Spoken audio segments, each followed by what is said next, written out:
Christmas on the Mountain, a Havoc in Wyoming Novella by Millie Copper. Prologue. Less than 6 months ago, the United States was attacked. We lost our basic utilities, government, and communication with the outside world. Our new world was suddenly filled with lawlessness. My husband was murdered by strangers before my eyes, as my daughters and I were kidnapped. We were saved from those monsters by Fred, who turned out to be a different kind of monster. After being rescued from Fred, we found ourselves in a new community, surrounded by strangers. As the community of Bakerville prepares to celebrate Christmas during the apocalypse, I struggle to find my place. Chapter 1. Thanksgiving. "Rochelle, don't you look lovely?" Pamela Cameron exclaims, wrapping me in a hug. I force myself not to stiffen. Pamela is a wonderful and kind woman, but I have trouble with people touching me. It didn't used to be this way. I used to be a hugger. But now, I pull back slightly and give her a warm smile. "Thank you, and I hear congrats are in order." "We're so excited for you all." Beaming, Pamela says, "She's absolutely perfect." Shelby is doing wonderful, and Grant is over the moon. We were so nervous, you know. Having a baby in our suddenly primitive world is a scary thing. Yes, it definitely is. "We'd love to have you join us for the Thanksgiving meal." "Can we, Mom?" My almost 7-year-old daughter, Sherry, begs. I take a quick look around the former ski lodge that's currently being used as our dining room. It's also our one-room schoolhouse, meeting space, and anything else needed to accommodate our large group. "There's room for us?" I look inquiringly at Pamela. "Of course. Especially since Shelby and Grant won't be here. We've already sent a meal over to them, along with those in the community who are staying home due to that nasty cold going around." "Is anyone from your family sick?" My older daughter, Carrie Ann, asks. She's recently taken an interest in medicine, asking community doctors Sam and Belinda if she can join the medical team. They've agreed that if she's still interested when she turns 14 in March, they'll take her on as an apprentice. They've given her independent reading to do in the meantime so she can begin her education and see if it's something she may have a passion for. While I'm happy she's finding something to pursue, I'm also concerned about how serious she is now. She's taking her studies to heart, which is good but so different from the girl she used to be. Before the attacks, before our lives changed completely, she had a love of music. She was learning piano and guitar, but her true love was singing. She was so passionate we helped her set up a studio in the attic, and she spent as much time as possible up there with her karaoke machine, keyboard, and guitar. She'd sing while doing the dishes, cleaning her room, even during homework. Her beautiful voice was a bright spot in our home. I haven't heard her sing, or even hum, since the day her dad was killed. "We're all fine," Pamela says with a smile. I'm glad too. I'd worry about baby Hannah if any of us were sick. As it is, Shelby and Grant will be keeping her home and away from as many germs as possible until this virus runs its course. I'll let you get your mingling in. See you at the table in a few minutes. As she walks away, Sherry says, "She's always so nice. I'm glad you go with the Hunters now so we can spend more time with them." "The Camerons have been very generous," I say, biting my lip. When I first asked to be on the hunting crew, it was mainly so I could get out more. I'd spent months being cooped up in a house, and I really needed the fresh air and freedom roaming around the wilderness brings. I used to hunt with my husband, my real husband and father to my children, before the attacks happened and he was murdered, but never on the scale required for our survival. Hunting was just an enjoyable way to spend time together while stocking our freezer for the winter. Of course, with our small ranch, we had an almost endless supply of beef, but wild game was considered a treat. Now that we're living with the portion of the Bakerville community that moved to the mountain, We're fortunate to have not only beef, but plenty of elk, thanks to a local herd. Today's Thanksgiving meal will even feature turkey, a few wild ones harvested on the creek, and Pamela Cameron's domestic toms she brought with her when leaving her home outside of Prospect. I stifle a sigh, thinking of the trouble the Camerons and the other families encountered in Prospect. Before the attacks, Prospect was a lovely and bustling town. Not as touristy as Cody, its neighbor to the south, or Red Lodge, Montana, to the north, but it still had plenty of amenities and a down-home feel. Dale and I had many weekend getaways to Prospect due to its wonderful location at the edge of the mountains. The town was doing its best to band together until it was taken over by evil. As much as anyone, maybe even more, I understand the evil living in people's hearts. It was there before the attacks, but for many, simmering under the surface as people put on their day-to-day faces. When faced with adversity and a change in the rules, plus the lack of law enforcement only a phone call away, many let their evil out. The evil of men and women is what killed my husband. The evil is what brought me to Bakerville. Your hair is lovely, Sherry, I say as I gently run the brush through it. Dr. Kelly said so too. She beams. She says she thinks that the talks we have has been helping me not twist my hair. Do you want me to brush and braid your hair tonight after you finish with mine? I'd love that. Give me just a minute to finish your braid. I section and weave her hair before securing it with one of our precious rubber bands. There, all done. Now you sit on the floor, Sherry says in a very grown-up voice. And I'll sit behind you. We adjust our positions, and she begins to work the brush through my hair. Your color's too funny, Mom. All blonde on the ends and dark near the scalp. You should use scissors so it's the same. One lady is trading for haircuts. Dr. Kelly had her do her hair. She got it almost shaved off. She said it's much easier to take care of that way since she has so much texture. I hold back a sigh. As much as I'd love a haircut, I have nothing to trade for it. Dr. Kelly was smart to cut her hair. Sylvia said she doesn't have the same problem with her hair as her mom does.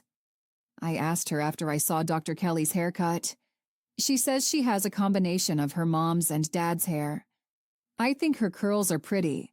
I guess my hair is a combination of yours and Dad's too, but I didn't get nice curls like Sylvia and her sister did. Your hair is beautiful just as it is, and you do have nice waves in your hair. Just like mine. I guess, but they aren't curls. You're right about my hair needing some help. But with it being past my shoulders, it's a good length for keeping in a braid or in a bun. I'll let it grow a little more and then take off the dyed ends. Will we be able to decorate for Christmas? She asks. I counted the days on the calendar in the ski lodge, and it's less than a month away. Besides, you always start putting up Christmas decorations after Thanksgiving. Maybe we can put our thinking caps on and figure out a way to decorate. Today, I heard the community's going to have a special group gathering trees, but that'll be closer to Christmas so they stay fresh. We can take some of the green branches off and use those, she says enthusiastically. Make those things that hang on doors. We could make a wreath. That's a great idea. Do you want one braid or two? She asks. Just the one, please. What happens if our rubber bands break? Will Mrs. Snyder give us more? If she has them. If not, we'll use ribbon or string to tie off our braids. It'll work fine. Okay, you're all done. Can we read our story now? Sherry asks as she flops back into the chair. Until a few months ago, Sherry was known as Sweetie, her childhood nickname. When she was born, her older brother, Christopher, called her a little sweetie, and it stuck. He was also responsible for Carrie Ann's nickname, Kitty. Now, after everything the girls have gone through, both asked to be called by their given names. Sometimes I wonder what Christopher would think of it. Would he abide by their wishes, or would he continue calling them the nicknames he gave them? out of habit and love. Mom, do you want to read? Sherry jolts me from my thoughts. I slowly get up off the floor and move to the love seat. Sure, yes. Are you liking the new story? I guess, but it's a little too much like the way we live, don't you think? I mean, Laura and Mary in a little cabin in the woods. It's like Carrie Ann and me in the cabin here in the woods. Except they lived all by themselves with no neighbors. And we live here at the old Dude Ranch and at the ski lodge with hundreds and hundreds of people. Hundreds and hundreds? I ask with a smile. Well, something like that, only... She lets out a sad sigh. Only we don't have a dad anymore? I give her a sad smile. I know it's not the same, but we have wonderful memories of your dad. Sherry shrugs. I guess. And what about Christopher? There's no boy in their story, but we have a brother. Will you find him when the snow stops? Come sit next to me. I motion to the spot on the love seat. Once she's in place, I wrap an arm around her and pull her tight. I'm going to do everything I can to find your brother. I promised you, and I'll keep my promise. I might. I'm not sure how, but we will find him. The promise tugs at my heart. I can only hope he's still safe. Do you think he's still at the summer camp? I pause a moment while I think about how to respond. Christopher, my eldest, was at a camp north of Billings when the attacks started. We should have left immediately to get him, but instead we waited. Both Dale and I thought everything would settle down within a few days. When the cyber attacks happened, I wanted to leave then. We were able to contact the camp before the phones stopped working. Even though Billings had seen some vandalism, they assured us they were fine and were continuing with camp as usual, feeling everything would blow over within a few days. Ha! That's what we all thought. Us, our neighbors, most of the people in our town. There were a few people who at one time we considered to be conspiracy theorists that tried to warn us. They tried to tell us things were going to get worse instead of better. Do you remember when the phones started working again? How we were able to talk to the people running the camp? I ask. I remember. And they said everything was fine, but with all that happened, it would be best for us to pick him up when we could. I know, but didn't they say to hurry and come get him? That it would be better if he were home because some bad things happened? I try to keep a smile on my face. Not where the camp is located. There were some problems in Billings, but that's not too close. I don't tell her the tone of the call was filled with concern. While things were still okay, there were scattered incidences of violence nearby, and they thought it'd be best for us to pick up Christopher immediately. We left early the next morning, making it past Metitsi when our car stopped running. What we now know was the effects of an EMP. My phone also shut down, never to work again. I'm still planning to get my son. Somehow I'll figure out a way to get to the camp and bring him back here with me. Maybe we'll even be able to go back to our home in Lander once Christopher is with us.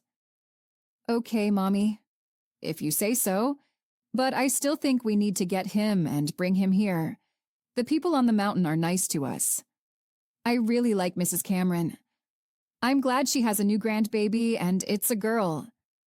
Do you think they have cute baby clothes for her? Remember the baby shower? Weren't there some cute clothes given to her? Yes, there were. Too many dresses, though. Do you think her daddy will make her wear a dress and have her hair done up at dinner? I swallow hard, remembering how Fred expected us to dress and act. At first, while I thought it strange, I was just so thankful that all he wanted was a family. I don't know what kind of rules their home will have, but my guess is it's unlikely she'll need to dress up for dinner all the time. Maybe just special occasions. Dressing up for special occasions can be fun. I guess, she shrugs. I'm ready to read now? Can I grab the book? Go ahead. Ask Carrie Ann if she wants to sit with us while we read. You know she'll say no. She thinks these are books for little kids. She always reads those gross medical books. Ick. Please ask her anyway. She nods her head and bounces off to the bedroom. Thanks to my friend Tamra, we have a decent-sized one-bedroom cabin, while Tamra and her family of 4 live in the duplex next door, a large studio space. While our cabins don't connect via an interior door like many on this old dude ranch do, we have a series of vents that were added during the reconstruction phase. This allows the heat from the wood stove in our cabin to carry over to their side of the duplex. The concept is adequate and does warm their small room enough, while saving on space and eliminating their need for a wood stove. When Fred's misdeeds were discovered and he disappeared on the way to what we thought would be justice in prospect, Tamra's husband suggested we swap cabins, giving them the one bedroom and us the studio. I was fine with it considering there are 3 of us and 4 of them, but Tamra insisted on leaving things as planned. During the day, none of us spend much time in the cabins anyway. With duty assignments and school for the girls, we're all busy. When I'm not working or with the girls, I'm exercising or training. After we moved up to the mountain, I asked to be assigned to militia duty. My understanding was that all adults under the age of 70 are automatically expected to participate in the militia. Those over 70 are also welcome if they pass the physical. Turns out not every adult is approved. Not only did I fail the physical, Belinda says it's likely from being confined to the house for so many months and from the beating Fred gave me, but I also failed the mental health evaluation from Kelly Hudson. Belinda gave me some tips on improving my physical health, even recommending I meet with Bill Shane and start learning some self-defense moves as part of my exercise program. Now, when my duty schedule allows, I go to the martial arts training that the children are given as part of their schooling. The training focuses on self-defense, mainly learning how to get away from someone if grabbed and inflicting as much harm as necessary, while preventing our own injury. Sometimes I feel awkward and unsure of myself. While these are important skills to learn, I wonder if I can really do it. Oh, I know how to do the moves. But could I really inflict the pain needed to escape? Maybe that's why Kelly won't approve me, why she says I have things I need to work through. I let out a sigh. Days like today, with so much downtime thanks to celebrating Thanksgiving, are rare. Days like today are also exceedingly difficult. I know I have plenty to be thankful for. The girls are healthy and doing well, considering all that has happened. I'm doing okay too, except for missing Dale and Christopher. Chapter 2. December 6th. With snow crunching under my snowshoes, I attempt to move as silently as possible, the red light bobbing at my side barely illuminating the way in the pre-dawn. Ideally, I'd have my own light, but with the battery shortage, we make do. PJ told me this is one of his personal lights, which is rechargeable when plugged in. Doris Snyder, who's in charge of our community supplies, charges it for him with the small solar system set up on the supply shed. Unfortunately, the battery holds a charge for less and less time after each use, making it inevitable that one day it'll just stop working. PJ Cameron is my hunting partner, or I guess the proper thing to say is, I'm his apprentice. I started my apprenticeship 2 weeks after we moved to the mountain. Even though I couldn't qualify to be on the militia, the hunting team didn't call for me to pass a psych eval. But before I was allowed into the field, there were a series of required training and tests.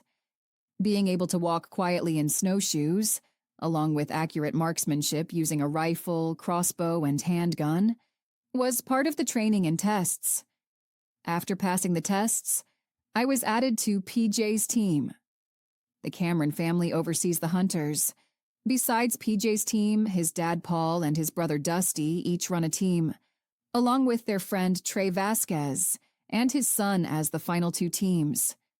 Each team has 8 people on it, plus several backups or floaters who fill in when needed. As we reach the tree stand that I'm stationed in a barely audible voice, PJ says, "Pull back your bowstring." He motions to the crossbow. I give a nod and attach the hooks from the rope cocking device to the string. All right. PJ nods. Check your tension. I test the handles on each side and make sure everything's even. I give him a nod, and he motions for me to continue. Holding onto the handles of the device and then standing up straight is the process of cocking the bow. Sounds easy enough, but just like every other time, it's a challenge to draw the bowstring back until it locks into place. I struggle, and just when I think I need to quit, that my body can't do it, like magic, it snaps into place. I look to PJ with a smile, which he returns along with a thumbs up. Up you go, he whispers. After engaging the safety, I adjust my backpack and re-sling my crossbow, letting it rest on my left hip out of the way of the sidearm on my right hip. Now the fun of climbing into the tree stand. I'm already wearing my safety harness, and the lifeline, or safety rope, is in place. I attach to the line and begin my ascent, working the lifeline up as I climb. When I reach the seat, I advance an extra step so I can easily slide into position. This tree stand is a seat with a footrest. It's attached to a large deciduous tree with a second tree next to it, which has a rope and hooks for hanging things. Something like a storage space. Sitting on the seat, I overlook the main trail. But if I stand, I have an almost 360-degree rotation with many shooting opportunities. Once I'm in place, I make a small tapping noise to alert PJ that I'm set, and he can get in his own stand, about 20 feet farther down the trail, in my view, with a similar setup. Several of the tree stands being used by the hunting team were brought with the Cameron family, but many were also found when salvaging empty homes, or they were donated by other Bakerville residents. While only an approximate 5% of people in the United States hunt, Wyoming's hunting population is closer to 14%. At least those were the stats before meat processing plants and grocery stores shut down. But based on the hunting equipment and guns found in the empty Bakerville homes, it seems closer to 50% of these residents were hunters. When the community was still one and living in Bakerville proper, they used tree stands as part of the lookout system. I'm told that is still what those who stayed behind use as part of their security. PJ also said some don't have the safety features this one has, the harness and lifeline. Instead, once in the stand, people just use a rope wrapped around the tree and then tie it to the person's belt or waist. I suspect the fact that I'm a female earned me a safer setup. Chivalry is alive and well on the mountain. While I enjoy the time spent in the stand, watching the sunrise and listening to a few of the winter birds as they sing their songs, there are no elk. Around 10 o'clock, or as the community refers to it, 10:00 since we observe military time, PJ signals that we're ready to wrap it up. Both of us have other duties this afternoon, and another team will take over the stands for an evening hunt. What are you doing today? PJ asks softly as we walk back toward the lodges. Firewood crew this afternoon, I answer. We all have a variety of duties. Hunting and firewood are two of my favorites, but I'm also happy to work the kitchen or greenhouse, anywhere they need me. I feel I have so little to offer this community that took us in, feeding and clothing us. I'm happy to give something back. Me too. Seems we can never quite get ahead. We're blessed to have such an abundance of fallen timber. Most is from that fire a few years back, right? That, plus they did a commercial logging operation in a section of the Dude Ranch. That was several years ago after the previous owner died. His daughter lived somewhere back east and wasn't interested in running the Dude Ranch. Although, she did let the on-site manager keep operations going and was happy with the money it brought in, but her main vision was to clear-cut the entire property and sell off all the timber. That's where the money is. She planned to log more of it, but there was a complaint filed that prevented her from doing any more. How do you know about this? It was the talk of the county, he says, his broad smile crinkling his eyes. You know how we all like our gossip. She made quite a name for herself, and not in a good way. That's when she decided to sell the place, fired the manager, and shut things down immediately. She was asking way too much, so it took a few years. I heard the couple who bought it ended up getting quite a deal. Too bad they weren't able to enjoy it. I give a nod. I heard it's good we aren't using the water systems in the cabins. They think there are issues. Could be. When anything sits vacant for too long, issues happen.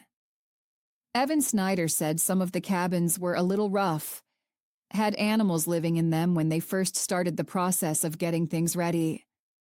I know the community wasn't told about the move until September, but it seems there was a small group of people Evan and Judge Avery handpicked to start determining if the place was even livable. I didn't know about that. We're almost to the buildings when we meet Heath Jefferson on the trail. Well, hello there, Rochelle. Don't you look snazzy in your fancy hunting clothes? I give him a brittle smile. Heath started showing me unwanted attention a few weeks ago when we were working in the greenhouse together. I've been doing my best to avoid him, but he still seems to make a point of searching me out.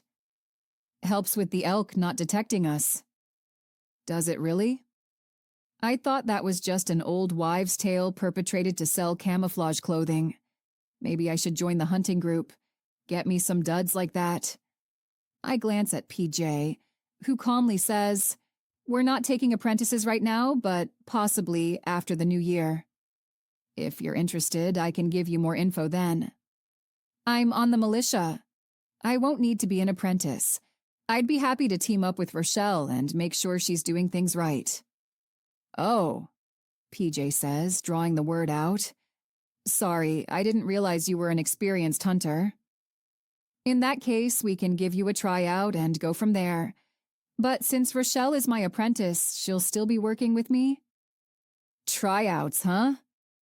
"I just might do that. Rochelle, maybe you can give me a private lesson so I know what to expect." He gives me a salacious wink that turns my stomach. "I'll catch up with you about it later." We walk on in silence until we reach the edge of the forest on the west side of the Dude Ranch. The first building in our compound is a storage shed that serves as our armory and where we store the hunting equipment.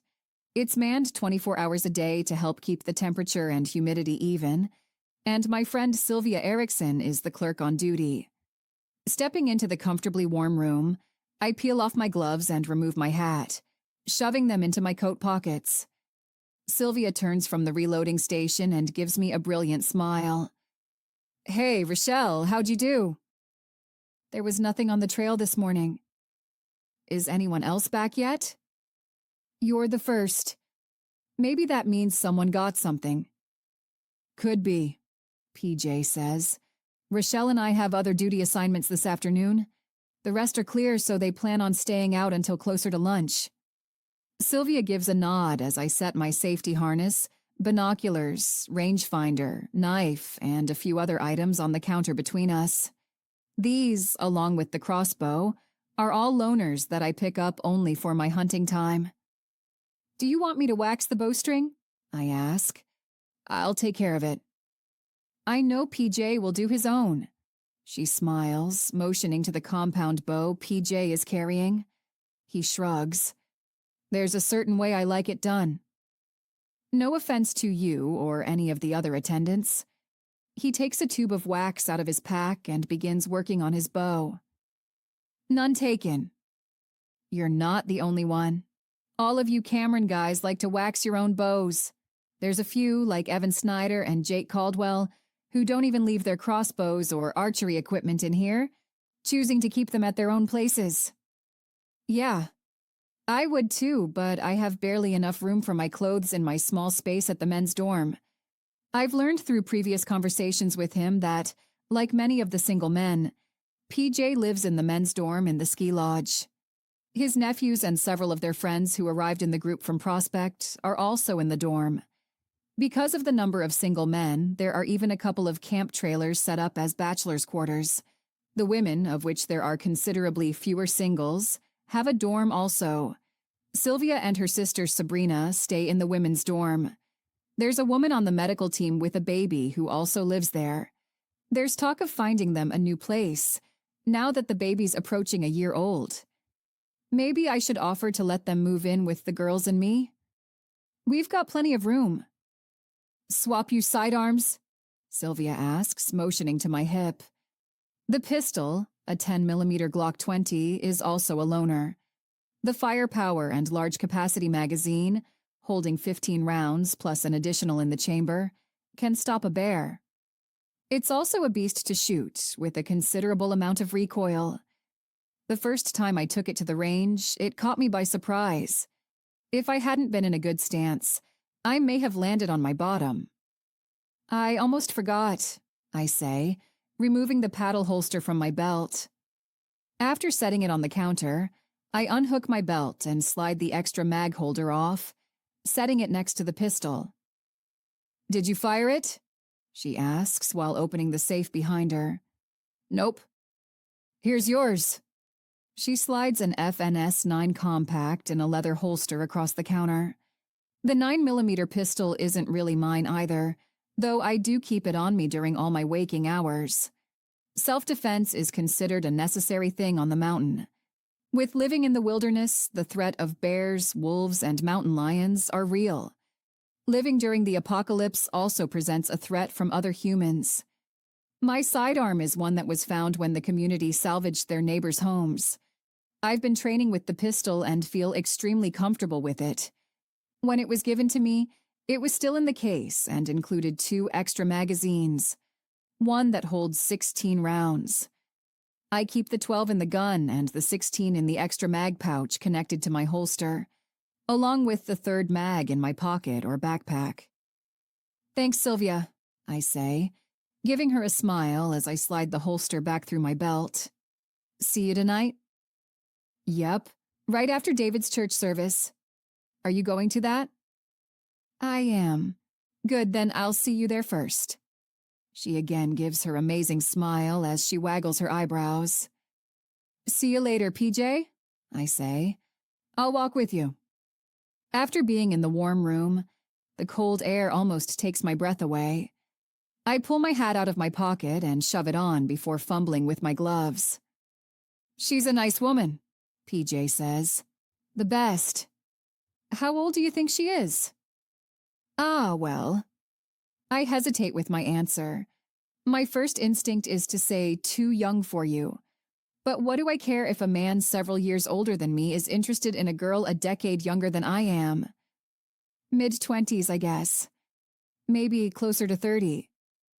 You think? PJ asks. I thought she might be younger. A feeling of disgust washes over me. He's always acted like a gentleman toward me. I know he's familiar with my story. Everyone in Bakerville is aware of what Fred did to me and my girls, where he brought us from. Maybe PJ was only faking his gallantry. Or maybe, in today's new world, men want someone young and healthy so they can have children. Not for me. PJ interrupts my thoughts, sounding aghast at the idea. I don't know, for my nephew Dax. I was thinking they'd be a nice pair, but he's only 20. Okay, I shrug, trying to be nonchalant, but I can't help but feel a measure of relief. Seriously, as pretty as she is, I'm not. He shakes his head. I've been alone for several years now. Too set in my ways, I'd guess. I'd probably drive a woman crazy. He gives a small laugh. Are you divorced? Widowed. Or widowered. I never know what I'm supposed to call myself. Oh, I'm sorry. As I say the words, my own pain of being a recent widow slams into my chest. It's been over 5 years now, he says. Lost my wife and little girl in a car wreck. Almost lost my 3 nephews, too. By the grace of God, the boys survived. Even so, the accident caused some serious heartache. Of course, I know you understand, with losing your husband the way you did. Yes, I say quietly. Are you... He clears his throat. That Heath guy, I know it's none of my business, but... No, definitely not, I say hurriedly. I'm not sure why, but he seems to go out of his way to talk to me. It's disturbing, especially considering he's married. Do you want me to have a talk with him? Absolutely not. I'm perfectly capable of handling this on my own. Fair enough, he says, but if you change your mind, I won't. After several beats of silence, PJ says, Heard you plan to go after your boy in the spring. I'd be happy to help you with that. What's with this guy? Does he think I'm some damsel in distress in need of rescue and assistance? Why? Why what? Why would you help me? He touches my arm to stop my motion. I feel myself flinch. He feels it too, and quickly retracts his hand. Sorry. I should have thought, I want to help you get your son because I know the heartache of losing a child. It's different for me since I know Melody and her mom are in heaven. The heartache of uncertainty. He shakes his head. I want to help you. I drop my head as the tears sting my eyes. I want to find him. I have to. I can only hope, pray he's still at the camp and being cared for. Can you ride? I lift my damp eyes up to meet his. The deep brown color and insanely long lashes catch me by surprise. Been riding since before I could walk, I say with a small smile. The ranch we owned was my family ranch. We did most of our cattle work on horseback. Good, your comfort in the saddle will make travel easier. We start walking again in silence. I motion to my cabin as I slow my pace. This is my place. Thank you for the offer, PJ. I'll think about it. Lots of time for thinking and planning. It wouldn't be smart to go until the middle of March at the earliest. Maybe even after that if the rumors of nuclear winter hold any merit. Do you think it's true? Nuclear winter, I mean. Hard telling. There's always some pretty good weather up in the mountains. I've been elk hunting in October and got snowed in on more than one occasion. My dad doesn't think it's any worse than in years past either. The lower elevations would be more telling. I do think mid-March would be a time to check things out. Maybe by then some of the craziness will have calmed down along with the weather. Later in the evening, after David Hammer leads a short Bible study, I send Sherry home with Tamra while Carrie Ann and I follow Sylvia and the other women and girls to the Dude Ranch Lodge. Our support group meets at least one time per week, usually on Friday evenings, unless someone else needs the private room. In addition to our group, there's an AA meeting and the Bakerville Council who regularly use the space. On occasion, others will need it, or the council will have an emergency meeting and bump us from our usual night. Sylvia leads our women's group in a roundtable type discussion. We've all been tremendously affected by the change in our world. Everyone has, of course. But those in our group seem to have felt the worst of it. In addition to the weekly group, Sylvia also breaks us into smaller groups or family sessions under the guidance of her mom, Kelly Hudson, a psychiatric nurse practitioner. Sherry, Carrie Ann, and I will often have a lunch appointment with Sylvia. It's extremely casual, and sometimes we don't even discuss the big issues. Private meetings with Kelly are also something we do. Improving our mental health is a priority. Not only so I can become part of the militia, but so my children can work through the awful things that happened to us. Tonight's meeting is very calm, with much discussion about Christmas and what we think it will be like.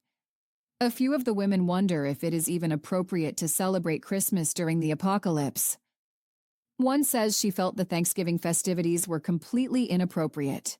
She thinks since people are dying everywhere and our world has changed, we should be somber and respect that.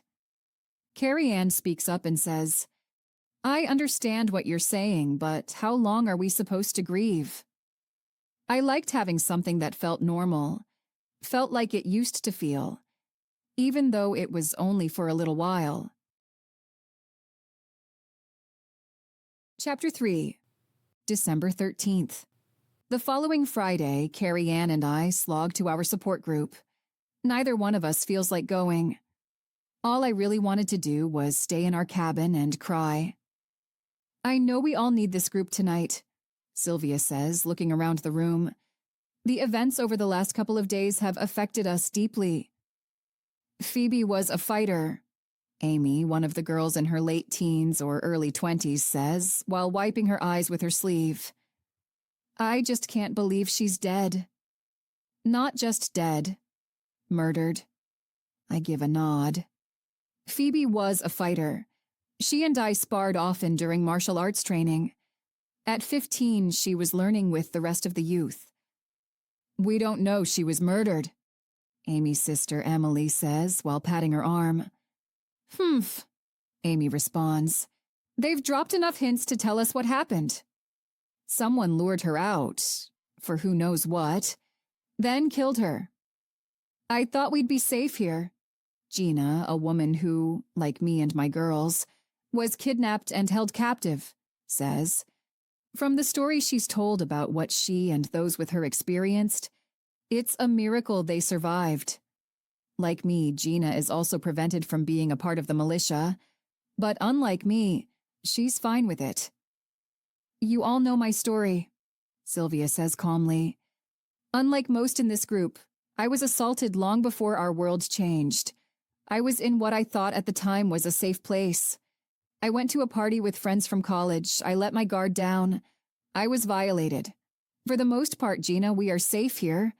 We have the militia and security team to protect us from many forces. Most of us are even on the militia and have learned many defensive skills. Plus, we carry equalizers on our hips, one lady says firmly. We do. Sylvia gives an earnest nod.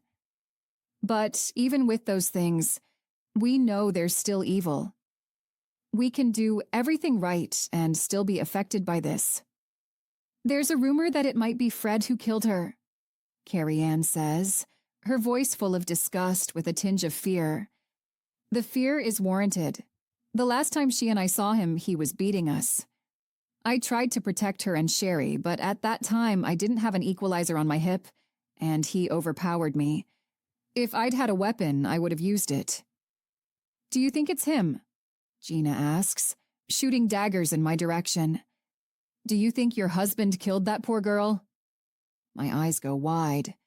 Don't call him that, Carrie Ann yells. Gina, Sylvia says with caution in her voice, Rochelle has told us she didn't marry Fred by choice. Oh, I've heard her story. Gina flaps her hand dismissively. I was also at the wedding. She looked plenty happy and didn't seem to be there against her will. She was. The only reason she married that awful man was because she didn't have a choice, Carrie Ann cries. I put my hand on her arm. It's okay. Gina's right. I'm sure I did look plenty happy at the wedding. The only thing I cared about, and what is still most important to me, is keeping my children safe. I did what was necessary for Fred not to take us back to the place he found us, the place he bought us from. Did I tell you how much my two beautiful girls and I were worth? How much those animals sold us for? A shotgun, a few boxes of ammo, and a couple boxes of food. Gina rolls her eyes and opens her mouth, then shuts it suddenly. With a shake of her head and a final harsh look, she drops her eyes. Sylvia takes a breath. I understand how anyone at the wedding may have been under the impression Rochelle and Fred were a happy couple. I open my mouth to argue, but she raises a hand. But that doesn't mean it was reality. Gina, when you were kidnapped and held by the men, did you act in ways unlike yourself? Never. They knew I hated them. Gina, her friend and fellow captive Bobby says softly, just like Rochelle, we did what we had to do to survive. If Carlene were here tonight, she'd tell you she would have done anything to keep her daughter safe from those barbarians who had us. Even when, she sucks in a breath, even when that one monster took a special interest in making my life miserable, I'd still be nice to him. Remember? As nice as I could be, in hopes he wouldn't hit me or punch me or... Her voice fades off. Whatever it took to survive the day, that's what I would do, including attaching a phony smile to my face and looking like the happiest person on earth. Gina's face softens as she gives a small nod. Her eyes shift to me, and she tilts her head slightly. You should remember, Rochelle, and you too, Carrie Ann. While what happened to you was terrible in many ways, you had it easier than some of us. Before I can respond, Carrie Ann says, maybe with Fred, but not at the first place. Her voice drops to a near whisper. You don't know anything about what happened to my mom or to me at the first place. Is that something you want to talk about tonight? Sylvia asks. No, not here. I save those things for my private talks with Dr. Kelly. She directs her gaze to Gina before finishing with, she's not judgmental. Gina tries to defend herself, but Sylvia shifts the conversation. While I do find a lot of benefits of this support group that consists of women and teens who've been through similar things as Carrie Ann and me, it's still difficult sometimes. I think each of us believes our personal experience is more drastic and intense than the others. Gina has spoken openly about what she, Bobby, Carlene, and Carlene's daughter experienced. Like me, each of the women had watched as their spouses, or in Carlene's case, her husband and son, were murdered during their kidnappings. There were 2 additional women enslaved with them, all rescued by Lindsay Maverick and her husband. One took her life after they escaped, and the other was killed along with Lindsay's husband in an ambush shortly before they reached Bakerville. These women bear the emotional scars and guilt from their deaths also. Phoebe's death is a shock for all of us, Sylvia says. I know many of you are also mourning the loss of Dr. Sam. While not unexpected, as he's been fighting for his life for 2 months after being shot, it too has been a blow to our community. Would anyone like to address that? The conversation switches as everyone shares their sadness and fears over losing the community doctor.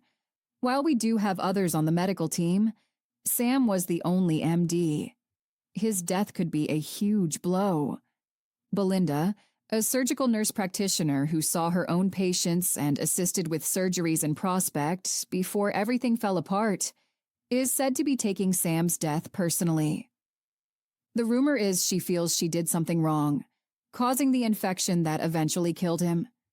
There's lots of talk about how she may not really know what she's doing, and any of us who need an actual physician are doomed. After the conclusion of tonight's support group, Carrie Ann and I walk the short distance to our cabin.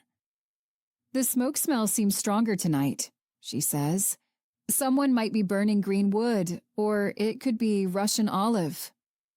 There are a few fallen trees along the creek that we cut up. Someone said it would burn well, but put off an unpleasant smell. I don't think it's unpleasant, she says. Just different. After a momentary pause in a rush, she says, do you think, with what happened to Phoebe, I should carry a gun? I close my eyes briefly and consider my response. While I can see the legitimacy of my daughter carrying in today's world, especially after what happened to Phoebe, Carrie Ann is still so young. She's still my little girl. You're only 13, I say. Nicole is only a little older than me and she has a gun. There's others too that are around our age and carry. I give a nod. Kimba Hoffman's daughter recently started carrying a Taurus 9-shot .22 revolver. The community has many .22 rifles. Seems everyone who was a gun owner prior to the attacks had at least one rifle in that caliber, and plenty of ammo to go along with it. Understandable, since that was our go-to caliber on the ranch too. It's great for 4-legged varmints. One lady in Bakerville even stopped a pair of murderers with well-placed .22 rifle shots. That said, a .22 handgun would not be my first choice for self-defense. But the 9 rounds, plus not having to worry about a jam like with a semi-auto, does make sense. For Nicole Hoffman. I'm not ready for that for my daughter. How are your self-defense lessons coming? You heard what Grandmaster Shane said, right? If he were still running his regular studio, I'd be ready for a yellow belt. You would too, but he also said Phoebe would be a yellow belt. Didn't help her any. Maybe I could carry a knife. One of the boys at school got a new knife for his birthday, and he's only 11. And you know Annette Harding carries that humongous knife instead of a gun. I tilt my head toward her. Maybe we can think about that. In the meantime, I don't want you going anywhere alone. At least be with one other person you trust. But groups are better. You've told us that already, Mom. Sherry and I know. With the bears and wolves, it wouldn't be safe anyway. Just be extra diligent. How was the livestock shed today? As one of Carrie Ann's school rotations, she spends a day a week working with the small livestock in the shed, and a second day helping with the horses and cattle. Learning animal husbandry is an important part of our children's education in our new agrarian society. Schooling on the mountain during the apocalypse is considerably different than what any of us were used to. While our group has a few retired teachers, many other residents take turns educating based on their ability and expertise. The focus is no longer strictly on book smarts, but on survival skills and finding ways to best help the community in the future. It was fine. It won't be long until the next batch of chicks hatch out. We had to get the brooder ready for them today. My guess is Pamela is already starting to get another batch ready to incubate. Yesterday, when I was on kitchen duty, Deanne made a point of saying we wouldn't be using many eggs again. When will they decide we have enough chickens so we can eat the eggs? Carrie Ann asks. Not sure. Building up the flock is what's important right now. And with it being winter, they aren't laying much anyway, so there's not enough to eat and incubate. Once spring hits, my guess is we're going to have plenty. When the days start getting longer, the chickens will lay like crazy. I'm looking forward to spring, Carrie Ann says. Chapter 4. December 18th. From our perch on the hillside, nestled between several large boulders, PJ uses binoculars to scan the gully below. As the sun begins to rise, we await the seemingly elusive elk herd. I've traded my crossbow for a .30-06 scoped rifle. The game trails where the tree stands are located seem to have dried up. Yesterday's hunting team spent the day scouting, finally finding the main herd of several hundred in this general area. Our team will be out for the full day, or until we are successful, due to the distance from home. In a low voice, PJ says, I hope we can bag something today. My brother, nephew, and a few others are leaving tomorrow to go after a mess of geese. Don't much care for geese myself. Really. I love it, especially when the breast is chicken fried. My mom made it and taught me all her tricks. It's amazing. Guaranteed to be delicious. He makes a slight snorting noise, much louder than I think he should, before saying, You've got me there. Pretty much anything chicken fried is delicious. Hard to go wrong with a crispy batter coating, but I don't suspect we'll be chicken frying these geese. No, I suppose not. We return to our silent watch. After what must be at least an hour, PJ quietly says, You lived your whole life in Lander? I give a nod, except for 4 years at the University of Wyoming. Oh, yeah? Me too. I guess I was quite a few years ahead of you, though. I graduated 17 years ago, I say. 26 for me, he answers. I do the math in my head. If he went to college straight out of high school like I did, he's 9 years older than me, so 48 or 49. My brother Dusty was 5 years behind me, PJ says. He only went 1 year and decided college wasn't for him. Brought Pamela home with him. She finished up an associate degree at the community college in Wesley. She might have been the smart one. I'm quite sure she learned more than I did.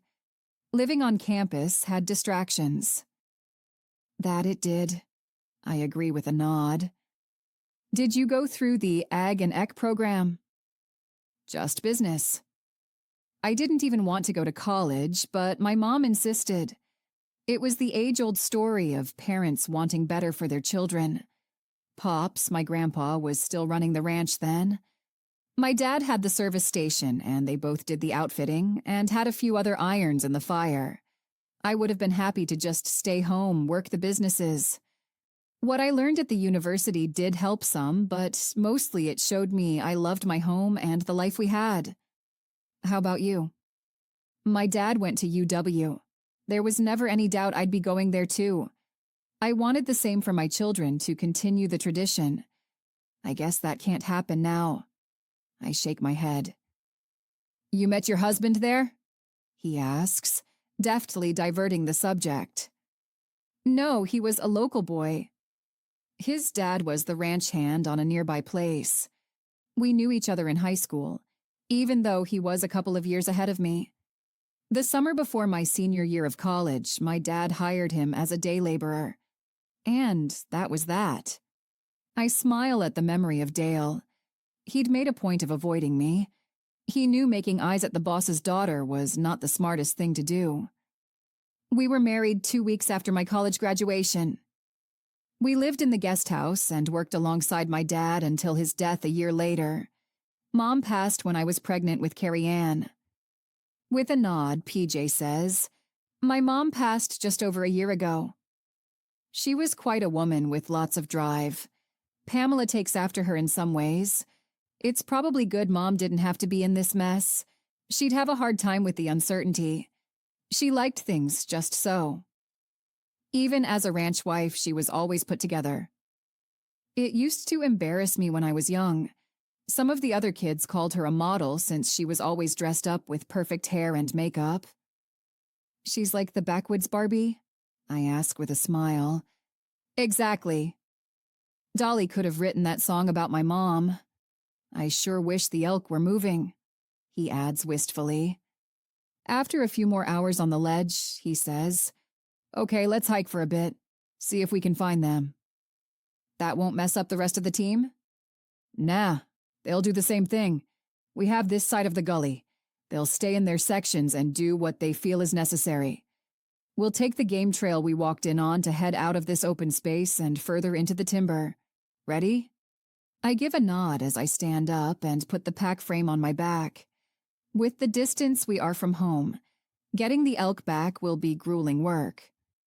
Like me, PJ wears a pack frame, each with a small bag attached containing emergency supplies and our lunch, and he has a roll-up game sled bungeed in place. A whistle around each of our necks will also allow us to call the rest of the team for assistance. Each pair on the hunting team of 8 is similarly outfitted, with 2 frames and 1 roll-up sled, so we'll be able to take 2 elk back at one time. More than once, PJ has mentioned that we should have radios when we're so far out.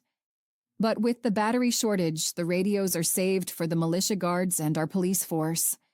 With my pack frame on my back and the rifle slung over my shoulder, the walking is rough as we navigate a barely visible game trail around the snow-covered boulders. Then it opens and becomes an easy stroll with the trail completely disappearing. This forest is a combination of tightly timbered areas, like around our homes, and wide open spaces dotted with boulders of varying sizes. The deep gullies and crevices add to the character of the land. Although there's a considerable amount of snow, this south-facing slope has received enough sun and wind to have areas with only a light dusting of snow, and most of the larger boulders are exposed, and there's plenty of slick spots. I'm thankful for the grip my snowshoes provide. With the shade of the trees preventing snow melt, the shoes are needed to keep me on top of the powder as we make our way through the shadowy forest. As we were stepping in, PJ reminded me to keep my eyes peeled for any tracks or other signs. We've gone about 100 yards when I notice a disturbance in the snow off to my left. Is it a game trail? My heart speeds up, thinking we may have found the elk. I take a couple of quick steps so I can catch up with PJ, then touch his arm.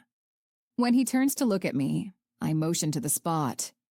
His face breaks into a huge grin as he nods.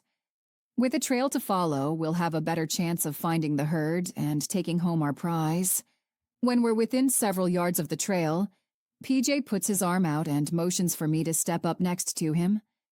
The well-used path shows many hoofprints. He turns toward me and asks in a barely audible voice, "You see that?" I follow the line his hand is making toward a lone print off the main trail. I squint my eyes, trying to make it out. Just as I'm about to ask what it is, there's a loud roar as PJ and a black blur sail through the air in front of me. I take several steps back, shifting my rifle into position. PJ's on the ground, not moving, as a large bear, ears flat, stares me down. Time slows as the huge bear lowers its head and makes a chuffing noise before popping its teeth and swaying side to side. At this proximity, the bear fills my scope. I take aim at his throat. Jerking the trigger, nothing happens. The safety's still on. I click it off just as the bear begins to move. I take a deep breath and hold it. The large caliber weapon shatters the silence. As the bear spins to the left, blood dripping from its shoulder, I work the bolt, loading a cartridge for a second shot as the bear once again faces me, now foaming at the mouth. The impact of the bullet causes the bear to stumble. I rack another round into the rifle, immediately firing into his center mass. I work the bolt a final time, driving my last cartridge into the weapon as the big bear charges toward me. A shot I didn't take rings out as I squeeze the trigger. Tossing the rifle to the side, I pull out my handgun. The now bloody bear rears up on its hind legs.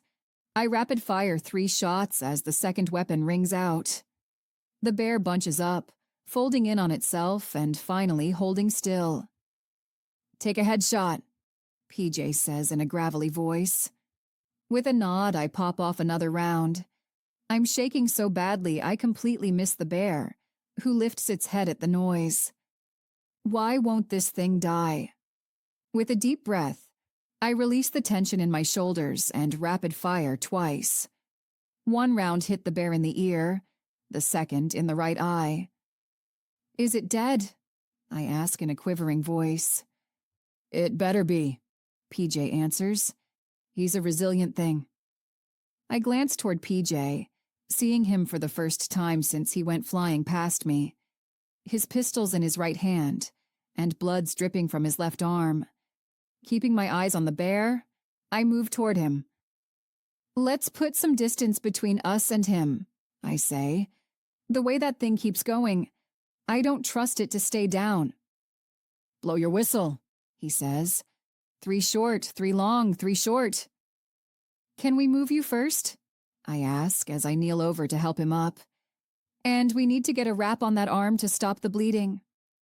As I help him to his feet, he crumples slightly when he puts weight on his right ankle. I reach down and unhook the snowshoe, keeping my eyes on the unmoving bear as I do so. He leans against me as we move 24 yards away.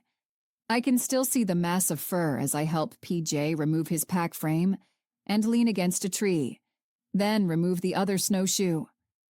I step a couple of feet away and blow SOS on my whistle. Taking the small bag off his frame, I pull out an emergency bandage.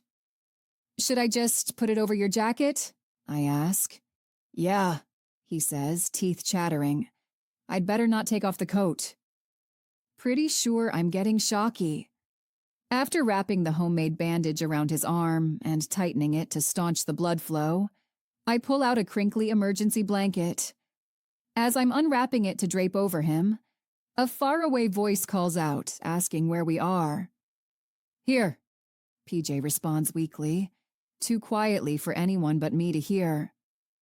"We're here," I yell, then blow my whistle again.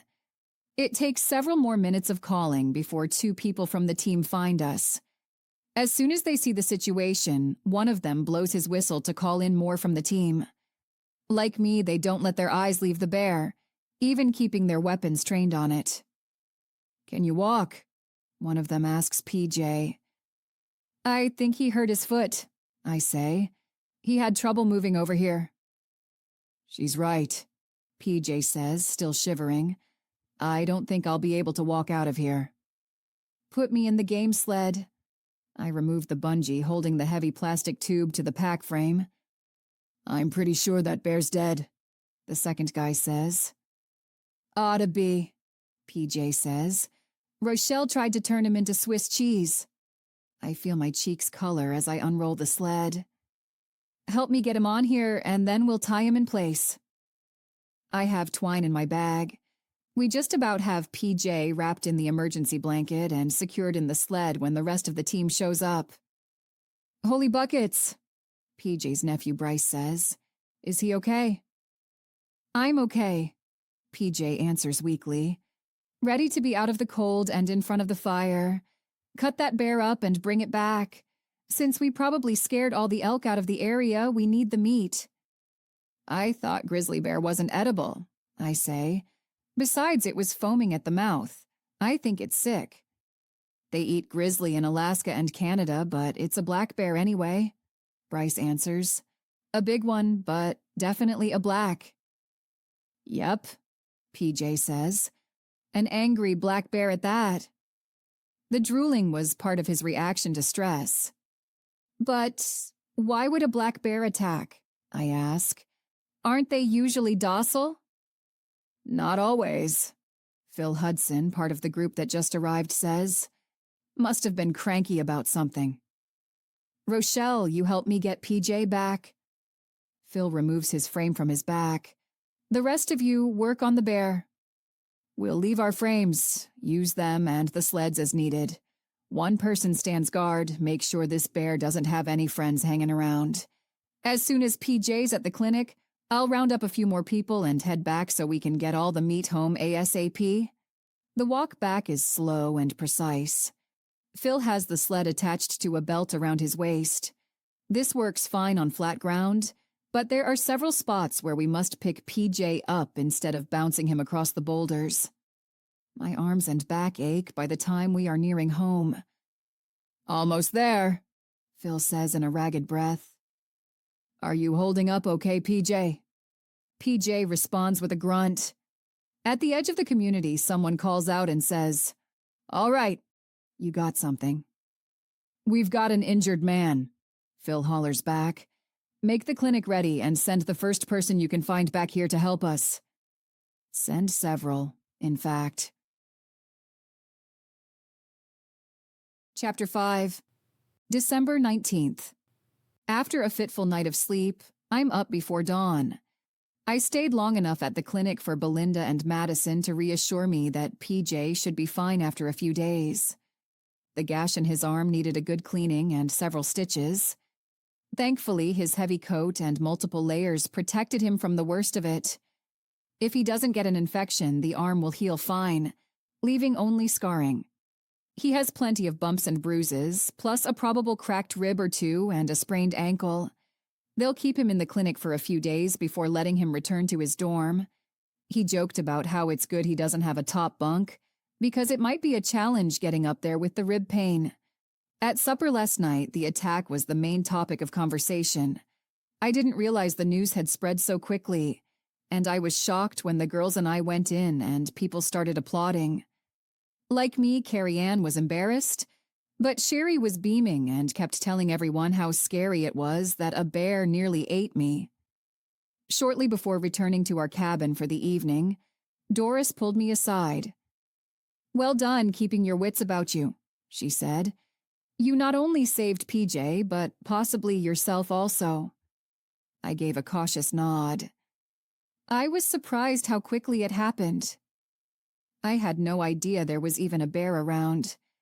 PJ was just pointing out a track to me when I lifted my hands in the air. I just went on instinct. And your training, she said with a nod. I know the hunting team goes over things like that.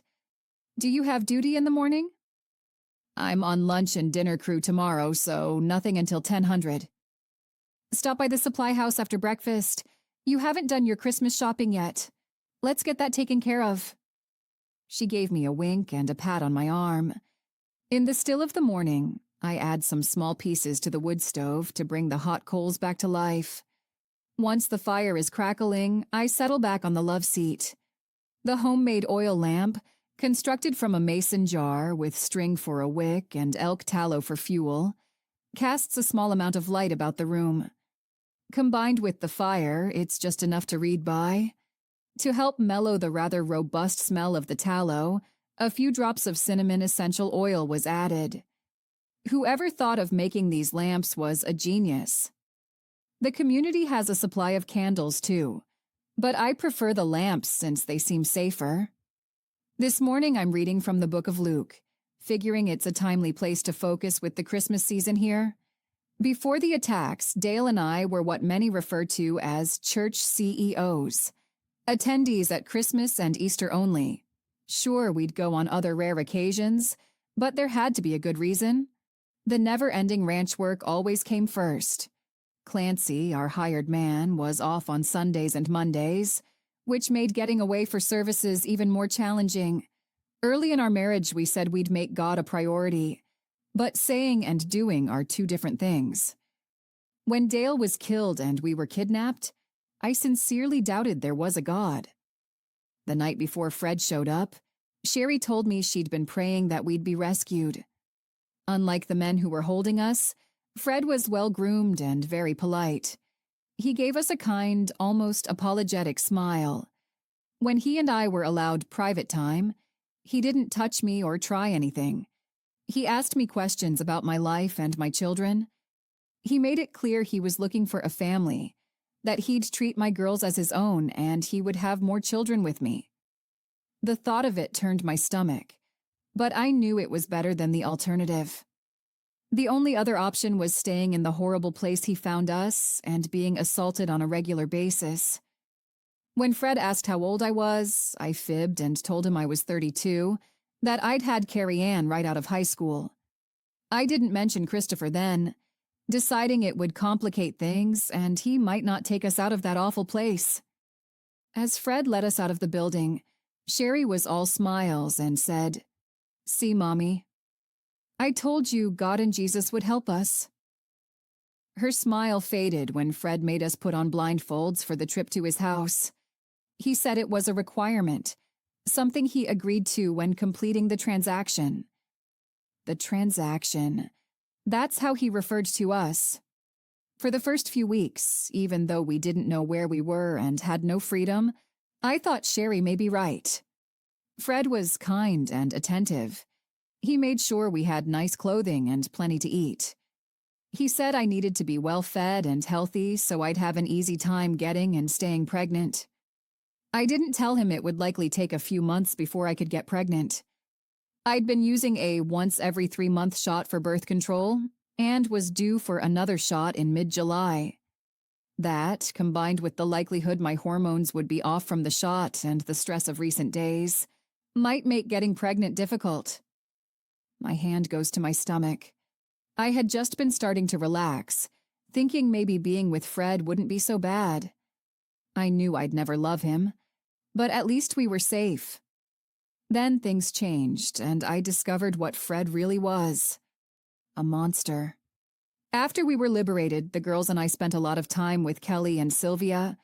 They helped us work through the worst of our experiences. They also helped me become acquainted with God. Not in a show-up-at-church-on-occasion way, but in a he's my loving father way. Prayer and Bible study, along with Sylvia's sessions and private appointments with Kelly, have made a difference. Realizing that Jesus died for me has been completely life-changing. Oh, I guess I knew this before in an academic sort of way, but now I know it in a personal way. Things are better not just for me, but for Carrie Ann, too. Sherry doesn't attend the group sessions, but she's really embraced our family Bible and prayer time, and loves talking with Kelly. Sylvia has also taken an interest in her, making sure to search her out on a regular basis. Out of the three of us, though she's still not herself, she seems to be bouncing back the quickest. I try to focus on my reading, but my mind won't settle. Letting out a sigh, I set the book aside. Using a pot holder, I take the lamp to the bathroom. Pulling the plug on the tub, I released the pink-tinged water. When I left the clinic last night, I picked up the pile of clothes they took off PJ. Even though the normal thing in our previous life would have been to cut the coat and shirts off instead of contorting his injured arm, they carefully removed them. Clothes are no longer disposable. I brought them with me to soak overnight in hopes of removing some of the blood. Yesterday, as I was leaving the clinic, Heath stopped me while my arms were full of PJ's battered and bloody clothes. He was standing way too close as he said he'd heard about the attack. "A pretty girl like you shouldn't be out in the woods alone," he said. I wasn't alone. "And I'm not a girl," I answered in disgust. "Yeah, well, you weren't with a real man either. What kind of man needs rescuing by a girl? I mean, woman." "Excuse me," I said, trying to move around him. He reached out for my arm. Even with holding the laundry, I made a point of moving quickly, so his fingers caught air. "Don't touch me."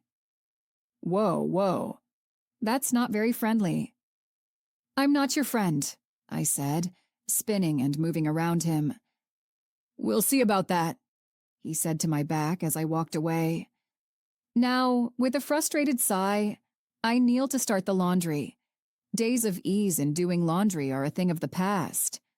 Most washing machines and dryers, with their advanced electronics, were fried by the EMP. There are a few small, simple machines still operating in the community, but most of us wash by hand. I move the clothing in the lamplight, looking for stains. Deciding it looks okay, I reset the plug and grab one of the pots of water off the wood stove. Without running water in the cabins, our laundry and bathing water comes out of the creek. Someone set up a gravity pump to remove water. The water crew fills 2 large barrels 3 times a day, after each meal, and takes one to a parking lot at the Dude Ranch and the other to the ski lodge parking lot. We take a 5-gallon bucket and any additional containers we wish to fill and get what we need. Depending on the day and my duty assignment, Tamra will sometimes get water for me. I do the same for her as needed. Since our families share the wood stove, one of the stock pots is kept hot for their use. For drinking water, we take a jug to the ski lodge at mealtime. There are several faucets available to use, and with the solar system, the water is always running there. They even have actual flush toilets. While our toilet does flush, the tank can't refill, so we add river water to complete the flushing action. Bathing is essentially sponge baths, unless we want to use the public bathrooms at the Dude Ranch Lodge. Truthfully, neither bathing nor doing laundry happens as much as it should in this new world. I add the warm water and a little soap, then work the thermal top and bottoms, button up flannel shirt, heavy pants, and thick jacket around. After draining and wringing the clothes to remove as much soapy water as possible, I rinse everything, then wring again before moving everything to the rack near the fire. My drying rack is nothing more than a wooden ladder propped against the wall, but it serves its purpose. Once the clothes are dry, I'll stitch up the shirts and jacket. There's also a small hole in the knee of the lined pants. It didn't go completely through, just affecting the outer layer. When I visit Doris today, I'll try to find material to patch it. "Hey, Mom," Carrie Ann says, coming out of the bedroom. "Good morning. You're up early. You rarely beat Sherry out of bed." She nods, then makes a face at PJ's clothes on our drying rack. "Don't you think saving his life was enough?" "You had to do his laundry too?" With a shrug, I say, "He's hurt pretty bad." And nothing. "Mom," she says, using a tone like I'm the child and she's the adult. "If people find out you're doing his laundry..." "Yes? So what if they do?" "That's like dating." "What?" I ask with a laugh. "It's true." Amy and Nicole were talking about it. Emily is doing Dax's laundry. Everyone knows that's a sign of crushing on someone. I feel myself pale. No, that's not why I'm doing it. He's injured, and it's a kind thing to do. I'm also going to stitch them up. Wait until people find out about it. You'll see what I mean. You'll be the talk of the town. The community. I don't plan on advertising what I'm doing, Carrie Ann. It'll be fine. You'll see. After breakfast, I hustle over to the supply shed. Today is Saturday and the first day of Christmas break from school. Sylvia and Sabrina are leading the children in a Christmas pageant to be performed on Christmas Eve, so they'll have daily practice leading up to it. Practice starts at 0900 after cleanup is completed. Carrie Ann is on today's cleanup crew while Sherry hangs out in the nursery. Sylvia says she'll walk the girls home after practice. I'll need to be at the Dude Ranch Lodge kitchen at 1000 to start my duties for the day. At 13, Carrie Ann is Sherry's main babysitter when school isn't in session.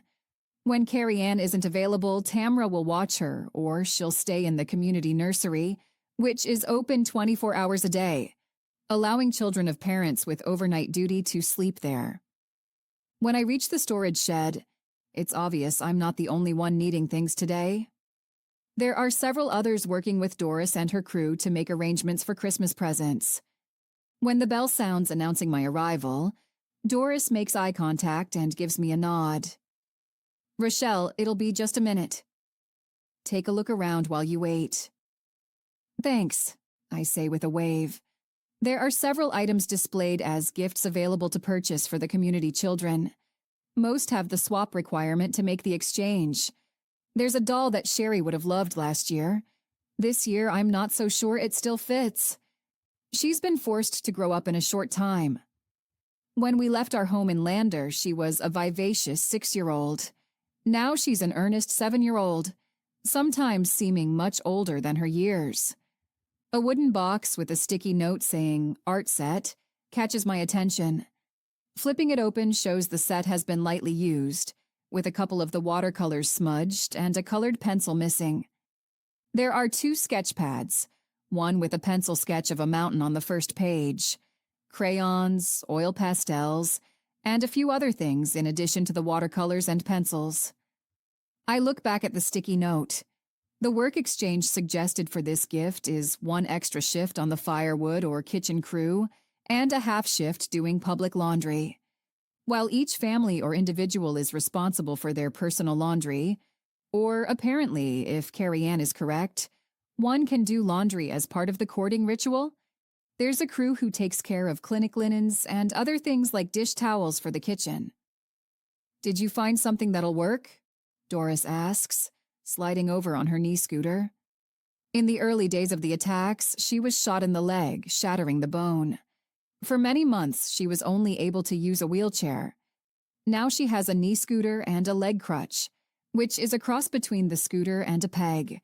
The scooter is great inside, but when I see her using the crutch in the snow, I'm often sure she's going to lose her balance and fall over. Thankfully, she also has a cane in each hand to help prevent that. This would be great for Sherry, I say. Perfect for her. What about Carrie Ann? See anything? I've been thinking about that. She said one of the boys recently had a birthday and got a new knife. With what happened to Phoebe, she's concerned about... I give a shrug. You know. Yeah, I know. We have lots of people concerned, and rightly so. She might be talking about Malcolm Caldwell. His folks had Trey Vasquez make him a knife. It was a direct trade and made to specifications. Oh, okay. It probably isn't the time for something like that right before Christmas. No, but I do have a few options still. Trey did a couple of knives for us, but they've already been spoken for. We still have salvaged items. What did you have in mind? Not sure. Can I look? We walk to a counter where she pulls out a variety of folding and fixed blade knives. This is what I have left. I thought I had a pink one and a little red Swiss knife. Doris rummages through a small wooden box. Here's the pink one. It's nice. I smile as she sets it on the countertop. The hot pink folding knife has a clip for attaching to a pocket. So it's a pocket knife? I ask. I'd say it's more of a folding tactical knife. Doris pops it open to reveal a wicked-looking blade. The serrated edge at the back is a nice feature, and it's plenty sharp for stabbing. Plus, see this? She points to the back of the knife. I think that's for breaking out a car window, from when we all rode around in cars, and that was a thing.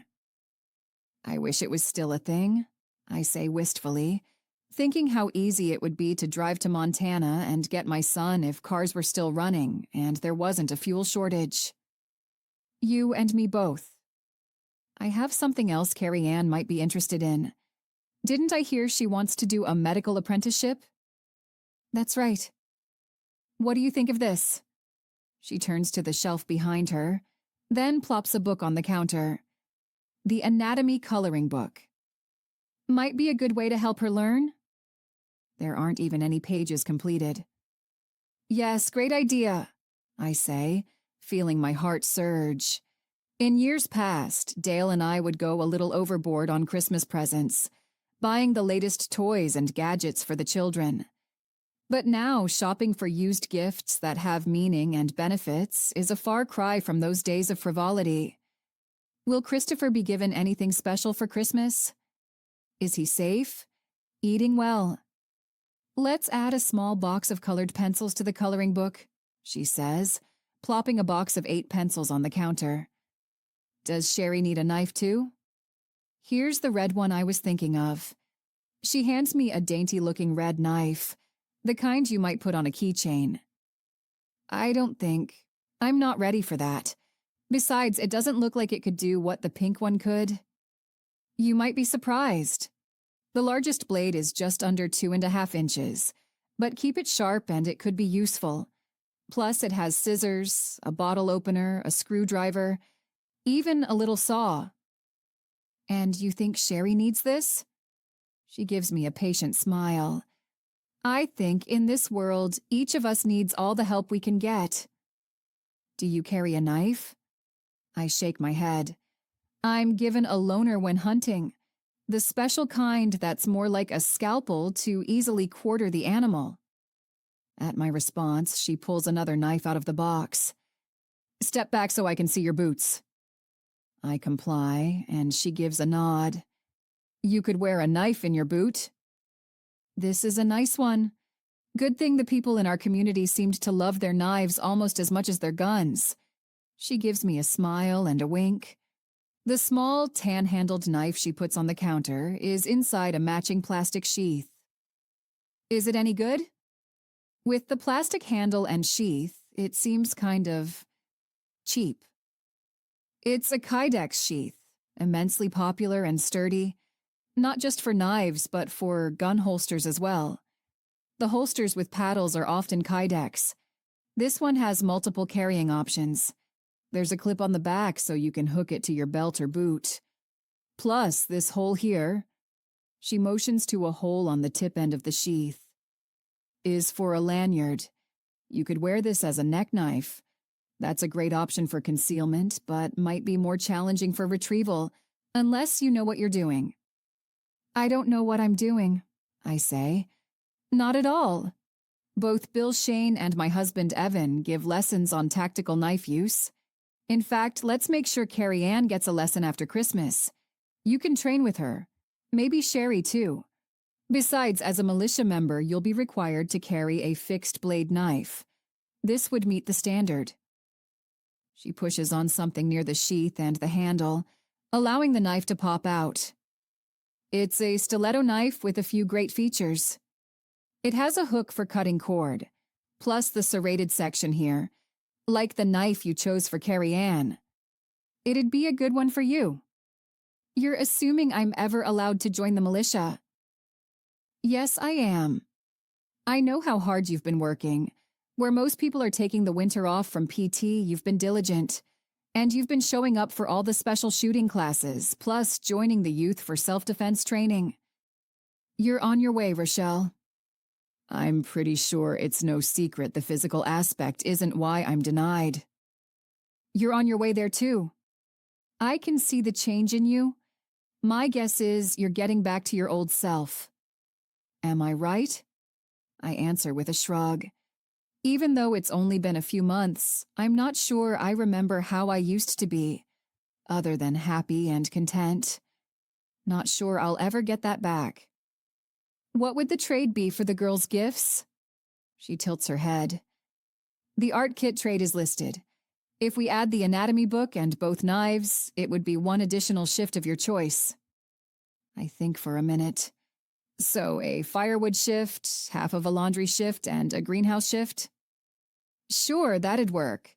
I have a couple of suitably sized wrapping paper scraps for the knives, but nothing for the larger things. We do have material we can loan out, but you'll need to return it after Christmas. Wrap the gifts in material? That's a good idea. It's not Christmas patterned, but it'll still be festive. She pulls out a couple of folded pieces of fabric from somewhere underneath the counter. It's perfect. Thank you. I also need something to patch a heavy pair of work pants. Do you have anything? I have denim patch kits, maybe even a few khakis, Doris says as she pulls out a box. I pick out a sturdy-looking patch in medium brown. It won't be an exact match, but it's close enough. Anything else? That's it. Do I need to take an extra shift for the patch? For that little thing? Nope. Do you have thread? Here's a brown that'll be close enough. Bring back what you don't use. Bring back any of the patch you don't use too. Do you want to get your weekly rations while you're here? Yes, please, I say, pulling last week's reusable grocery sack from my small backpack. Can we have the peppermint tea again? Definitely. We have plenty of that. Do you want chamomile also? Did you bring your tea bags? I pull out a well-used paper bag from the grocery sack. Inside are 3 small muslin bags, plus a washed and well-used, zipper-sealed bag. The muslin bags are refilled with the loose-leaf teas, many of which were grown in gardens last summer. When the girls and I want a cup of tea, I steep the leaves in a pot of boiling water and then use a small strainer over a cup to keep back most of the leaves. We reuse each batch of leaves as many times as possible. You want any black tea bags? No. I think I'll stick with the herbals. With a nod, she fills 2 of my muslin bags. Do you want a can of peas or a can of carrots this week? I was hoping for tomatoes, but the canned offering changes each week. Our family of 3 only receives 1 can a week. Carrots, please. She puts the can on the counter. Want any sugar beets? Thanks, but no. We're allowed as many sugar beets as we want. The first few weeks after we settled, I took a couple, but with eating so many in our regular meals, the girls and I couldn't stomach any additional. One of the farmers was growing commercial sugar beets, used as the basis for table sugar before the attacks. These, along with field corn, barley, potatoes, turnips, crab apples, a variety of ordinary apples, and a few other things, are our main foodstuff in addition to meat. We're able to grow a small number of additional items in the greenhouses, but many of those plants are for the sole purpose of producing seeds for future gardens. There are still packaged and canned foods salvaged from houses, but those are used sparingly and often included in our rations, so we can concentrate on the fresh foods. She grabs my paper bag and, scooping from a bin, adds a couple cups of dried corn. When roasted in a skillet over the wood stove, the corn makes a decent snack. Taking my still empty muslin bag, she adds to it from another bin. We have popcorn this week. Thought it might make Christmas more festive. And these, she shows me 2 packages of Just Add Hot Water apple cider. It will. Thank you, I say around my huge smile. She cuts off a chunk of cheese. It's been waxed to help preserve it. You're okay on salt? We're still good. Okay, and let's get your meat. She washes her hands using a water cooler and a basin, and follows with hand sanitizer, then goes to a cooler. Using an old-fashioned-looking scale, she measures out our meat. Breaking every food safety rule, she puts the meat in my zipper bag. The same zipper bag I've been using for meat for many weeks. Someday, the disposable bags will be gone, and we'll have to figure out something else for transporting our rations. We butchered a couple of steers. It's stew meat, so cook it slow. All families with children are given a half-pound of meat a week per child to either cook on their cabin wood stove or, for those in the ski lodge or sharing a wood stove, outside over the fire pit. We use the extra meat and other rations as snacks. It's not a lot, but combined with the regular meals, it's helpful. While I don't think we have completely balanced diets, I suspect we're doing much better than most people across the country. Thank you, I say, as Doris tucks everything into the bag, including the gifts I've chosen. With a nod, she drops in the tactical knife as well. I shake my head. Doris, no argument. I'm completely confident you'll be in here soon enough looking for a knife to fulfill your militia gear. This may not be here then, so you'll take it now. I'll make sure Evan lets you and Carrie Ann know when he holds his next blade training class. My heart swells, and tears sting my eyes. Do I need to take another duty shift? Militia is outfitted properly as a rule. No extra shifts required. Thank you, Doris. I clear my throat. Are you planning on going to the Christmas pageant? Of course. There's so many wonderful things in the works for Christmas with the pageant, and you know about them going after geese? I do. It'll be very traditional. It'll be a feast. Evan went with the goose hunters. I hope they bring back a truckload, or at least fill the trailer they're pulling with the snowmobile. I can't wait to have something new. We'll make the most of the season. Which reminds me, are you going to get a tree for your place? They'll be bringing them in the day after tomorrow. The small ones will have root balls so we can replant them. The larger ones they'll cut and then give the trees to the goats and sheep as treats before adding them to our firewood. We have a few decorations, but most people are making their own. I think I'll get one to plant. There's a bunch of pine cones on the ground by the trees along the playground. We could decorate with those. Sounds like a great idea. I'm sure Sherry would enjoy that. Do you need string or yarn? I can throw a little in the bag. Would you? That would help. I rush home to take care of my gifts. I'm partway there when I see Heath step out from one of the paths and head in my direction. Hey, he calls out. Ignoring him, I turn and walk between two cabins. Instantly, I realize my mistake as my feet sink into the snow. Undeterred, and having no desire to be anywhere near him, I keep walking, struggling through the snow. Heath's less than pleased with my response, and mutters something I don't quite hear. When I finally make it out of the deep snow, my pants are soaked past my knees. At my cabin, I stash the gifts and take a moment to put away the rations. I grab a small cooler and quickly pack it with snow, putting the meat and cheese on top, then sticking it in the bathroom, the coolest room in the cabin. I quickly change into something dry. On impulse, I stick my new knife into my pocket. On the way to the Dude Ranch Lodge for my lunch preparation shift, I keep a sharp eye out for Heath in case he's waiting for me again. Kitchen duty is always a fun time. We start at either the Dude Ranch kitchen or the ski lodge kitchen, then we receive our assignments from there. Working the fire pit, where we cook most of the meats and breads, can be taxing, but the conversation is often lively and enjoyable. Today we all start in the kitchen. I'm shredding peeled sugar beets to combine with turnips and potatoes, also shredded. The potato peels are saved and roasted to add to the meal as a side dish. The turnip and sugar beet peels will become livestock food. Once the peeling and shredding is completed, the mixture will be cooked over the fire on a flat grill until it resembles little pancakes. A gravy made from bone broth and the remaining meat from the last elk, along with scraps from the newly butchered steer, goes over the top. Personally, I'll probably skip the pancakes and put my gravy over the roasted potato skins. Instead of eating in the lunchroom today, the girls and I get our meals to go. We're meeting Sylvia for a family session. After lunch, Carrie Ann resumes watching Sherry as I run over to check on PJ before my dinner prep duties.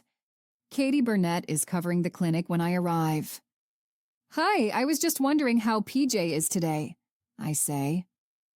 Rochelle? PJ bellows from the other room, the hospital section of the clinic.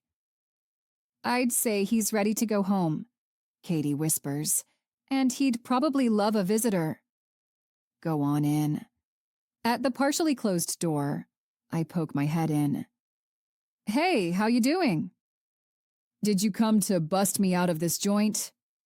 Because I'm more than ready. I can't help but laugh at his antics. You know I would if I could. But when you take on a bear, it's probably best to follow doctor's orders. But I didn't take on the bear. He cold-cocked me. That's not a very fair fight. Course we got the final word, didn't we? You went Rambo on him, and now he'll be our dinner. I guess we did. Are you going to come on in here? PJ motions to the chair next to his bed. I can't stay long, I say as I sit down. I have kitchen duty for dinner. It starts at 1600. Do they have bear on the menu tonight? He asks with a smile. I hear they're letting it hang a few days. Tonight is Organ Delight, with both bear and beef as the stars of the show. Undoubtedly. Which one? The shepherd's pie version. It should be fine with the addition of ground beef. He gives an exaggerated shudder. Shepherd's pie. You cooks are hilarious with your names for things. I've had shepherd's pie before, and it didn't have heart or liver in it, and it wasn't topped with mashed sugar beets either. Well, Mr. Cameron, for your information, we're not using sugar beets this time, only turnips. I smirk. Is that supposed to be an improvement? He asks, making a face. Probably not, I agree with a laugh. But the turnips are getting soft, so we need to use them. And the potatoes aren't faring much better, but we'll probably save most of them for planting next year. Not saving the turnips? They're planted from seed. Seems we have a good amount of seeds, so I give a shrug. Hey, Rochelle, he says, suddenly sounding serious. He reaches for my hand. I hesitate a moment before letting him take my fingers. I didn't really get to thank you. You know, for saving my life and all. Well, I didn't. It's not like you weren't shooting, too. Only because you kept your composure. I was stunned at first, not able to think, even a little out of it. Your shooting seemed to bring me back and remind me what I was supposed to be doing. His brown eyes connect with mine. The look he gives me causes my heart to flip. I blink rapidly and pull my hand away from his. Absolutely, I say in a firm voice. I just did what was expected, the way you trained me. I'd do it for anyone on the team. He furrows his brow and gives a solemn nod. Of course. I didn't mean to imply otherwise. Right. I stand up. So, it's good you're healing well. I've got to get going. Enjoy your shepherd's pie. I rush from the room so quickly that I crash into Katie as she's moving around the other room. Oh, I exclaim, barely stopping. Sorry, got to go. Chapter 6. December 22nd. This is not right, Phil Hudson yells, interrupting the impromptu post-lunch meeting. Judge Avery nods. I understand how you feel, and I'm inclined to agree with you. He throws his hands up in surrender. But we almost had a catastrophe here. This is a necessary step, at least for the time being. So your answer to keeping us safe, Phil says with disgust, is to check our weapons at the door? And if we come under attack while we're having our lunch? Your concern has been duly noted, John Dawson says from his location at his lunch table. Evan Snyder isn't here to vote, I yell out, surprising myself at my outburst. Doesn't matter. We had a quorum, Dawson says. Humph. Carrie Ann snorts. I pat her arm in agreement. What a piece of work John Dawson is. A very pregnant lady, one of the family members from the Dude Ranch Lodge, stands up and demands to know who voted for and against the gun ban. The back and forth continues for several minutes. I'm not at all surprised that both women on the council, along with Dawson, voted in favor, while Grandmaster Shane, our martial arts instructor and a leader in our militia, along with Rancher Mick Michelson, voted against the ban. While I try and pay attention to the conversation, my mind is overwhelmed with the thought of, how could they? How could they not allow us to carry our weapons? Sure, they have what they think is a valid reason. A couple of days ago, the day the girls and I skipped lunch to meet with Sylvia, there was an argument. More than an argument. One guy pulled a gun on another. Thankfully, no one was injured. But that was the catalyst for this new rule. A rule I emphatically disagree with. While the pregnant lady cited the Second Amendment as a reason for not having this ban, my concern is much more practical. Phoebe's murderer is still on the loose, there's the possibility of rogue bears and other predators, and we are smack dab in the middle of the apocalypse. The Second Amendment is the least of our concerns. Personal protection is a necessity. I have no doubt one of the reasons Bakerville is doing so well is because of the gun culture present in Wyoming before the attacks. Not only was the community able to defend itself against attackers several times, but we can provide our own food. A rule like this seems to serve no one. After the meeting breaks up, Carrie Ann and I start walking to the nursery in the basement. Sherry and the younger children were all encouraged to go there while we met. I'm glad, since the meeting was heated at times. So much for thinking we can be safe here, Carrie Ann says. I guess Gina was right if they won't let us protect ourselves. Let's just wait and see. You heard that they would have a series of meetings and try to sort this out. Yeah, I heard. But I don't believe them. I tilt my head at her. When did my daughter become such a cynic? Of course, I know the answer, when her father was murdered in front of us and we were taken hostage. I wrap my arm around her. We'll be fine. I'm confident this will work itself out. She lets out a loud sigh. I hope you're right. Let's not mention this to Sherry, okay? Duh, Mom, Carrie Ann mutters. I give her a sharp look. Sorry, she whispers. As one of the other parents steps out of the way, I move into the doorway and look around, quickly finding Sherry. Sherry, time to go.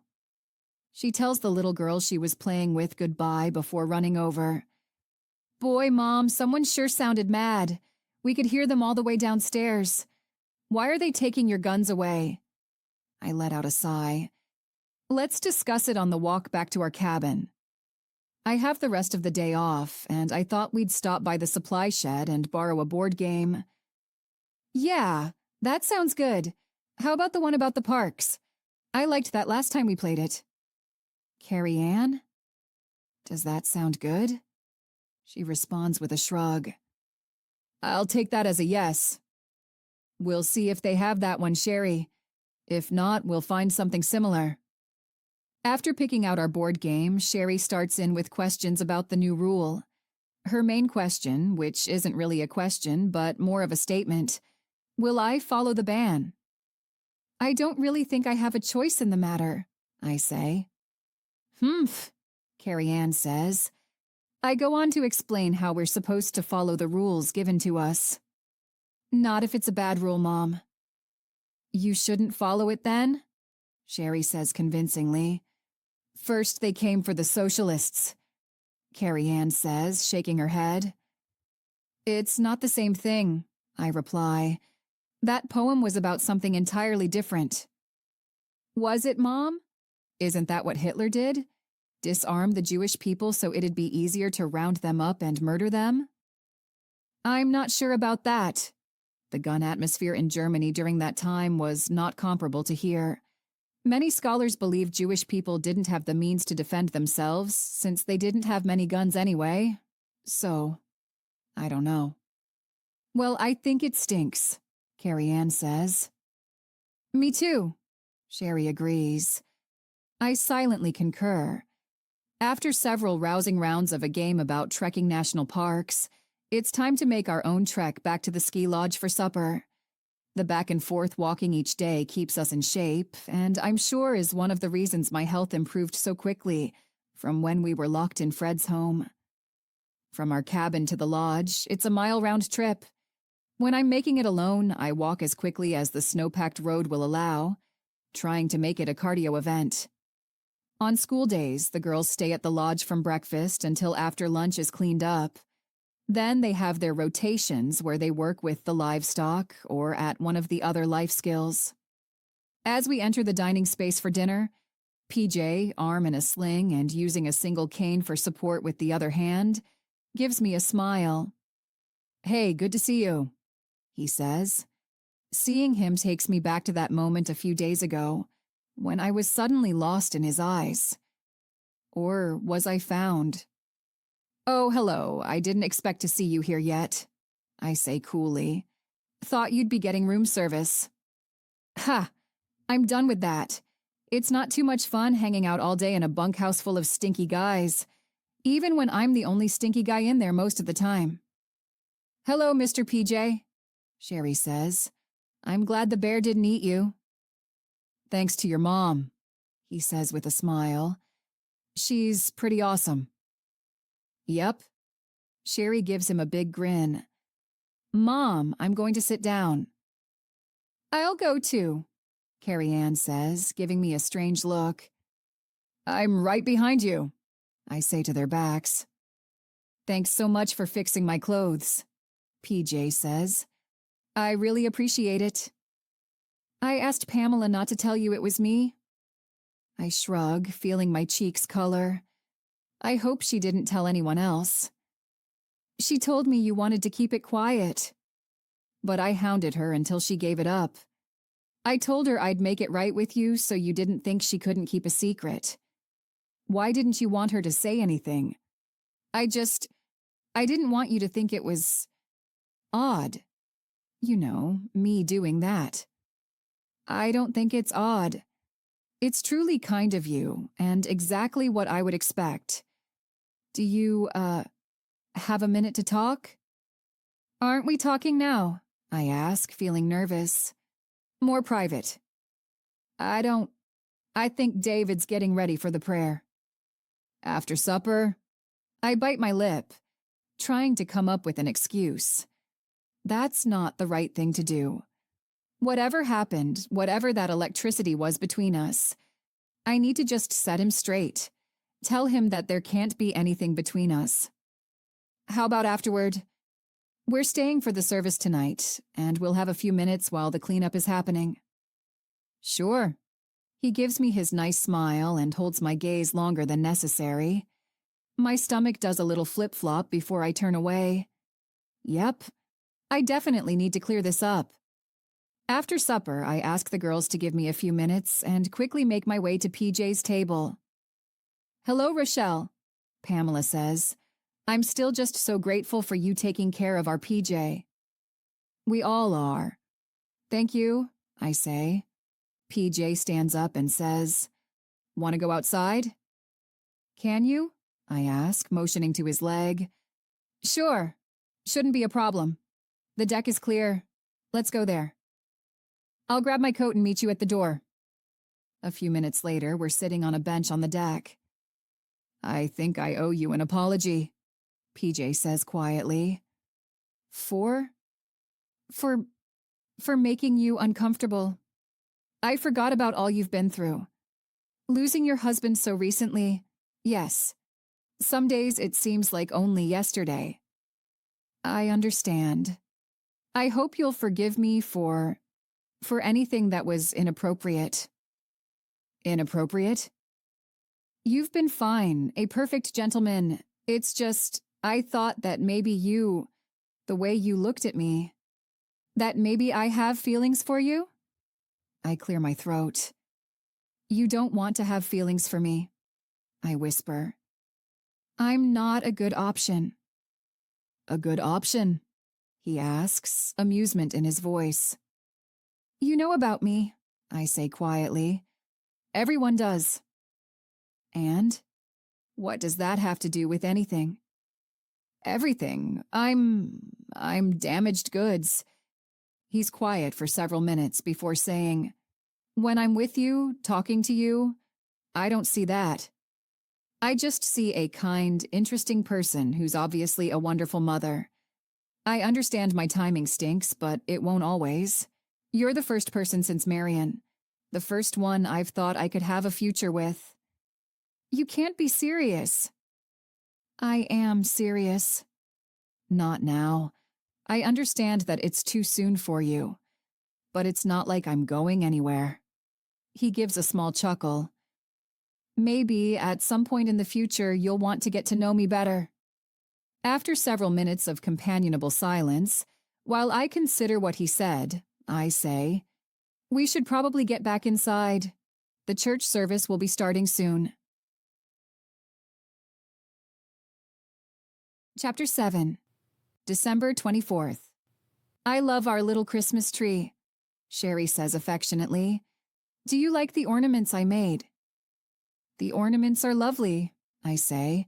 The tree was nice before, but after you and Carrie Ann added your homemade ornaments, it's now perfect. It was good Sylvia and Sabrina had us do those after pageant practice. Course, I don't think Mrs. Curtis was happy about the glitter being everywhere. She said we might as well just burn the place down instead of trying to clean it up. I let out a laugh. Deanne was just being funny. But she does have a point. Cleaning up glitter is a never-ending task. I remember one time when Carrie Ann was making Valentine's cards for her class, there was glitter everywhere for months. I like glitter. It makes everything so sparkly and fun. It does. And I think I see a speckle of glitter on your forehead, I say, pulling her close. Where? Right here. I drop a kiss on the imaginary piece of glitter. You're silly, Mommy. With a laugh, I say, let's hurry up and get ready. You have your dress rehearsal for the pageant after breakfast. Can you wake your sister? After breakfast, I leave my girls at the ski lodge for rehearsal. The entire community was abuzz at breakfast. We're all excited about tonight's play. Yesterday, after the children made ornaments, a large tree was set up and decorated in the lodge. Young and old alike were oohing and awing over it. I'm working in the greenhouse today. Usually a greenhouse shift runs from 1000 to 1700 with a break at lunchtime. But because of the play, we'll only work until 15:30. I'm all smiles as I walk down the hill and begin to cross over the bridge. The greenhouses are set up at Zeb and Ellen's house, the owners of the ski resort. They lived here full-time before the attacks and were willing to let the community move up and turn the resort into housing. There was concern that the way Bakerville is spread out would be too difficult to defend during the winter. The ski lodge, dude ranch, and surrounding houses that now accommodate the bulk of Bakerville are considered much more defendable. I'm halfway across the bridge and lost in thought when someone taps me on the shoulder, causing me to jump. Hey, now, I didn't mean to scare you. Heath, I huff. I start to say more, but decide it's not worth it. Spinning on my heel, I stomp off while shaking my head. Once I'm off the bridge and in the large resort parking lot, I make a point of breathing deeply and dropping my shoulders.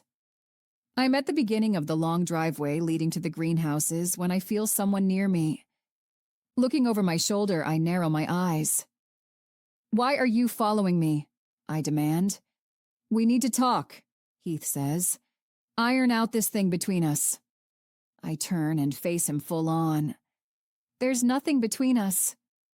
You seem to have developed the wrong impression from the day we worked together. Oh, I don't think I did. He reaches out and strokes my arm. I jerk my arm away and take a step back. I'm going to tell you one time and one time only. Do not touch me. Do not bother me again. I want nothing to do with you. Now, I figured you'd play hard to get, but you're taking it a little bit too far. I'm sure we can work something out. Something like what you had with Fred, maybe? What?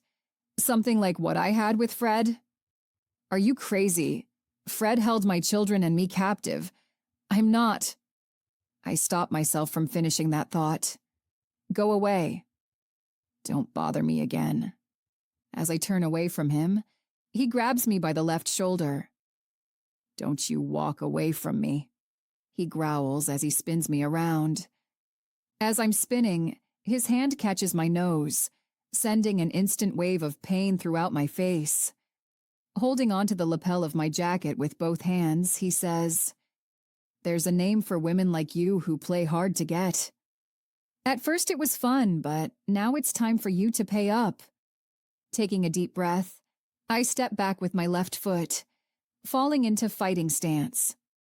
I simultaneously strike down on his arms, which are still attached to my jacket, causing them to bend.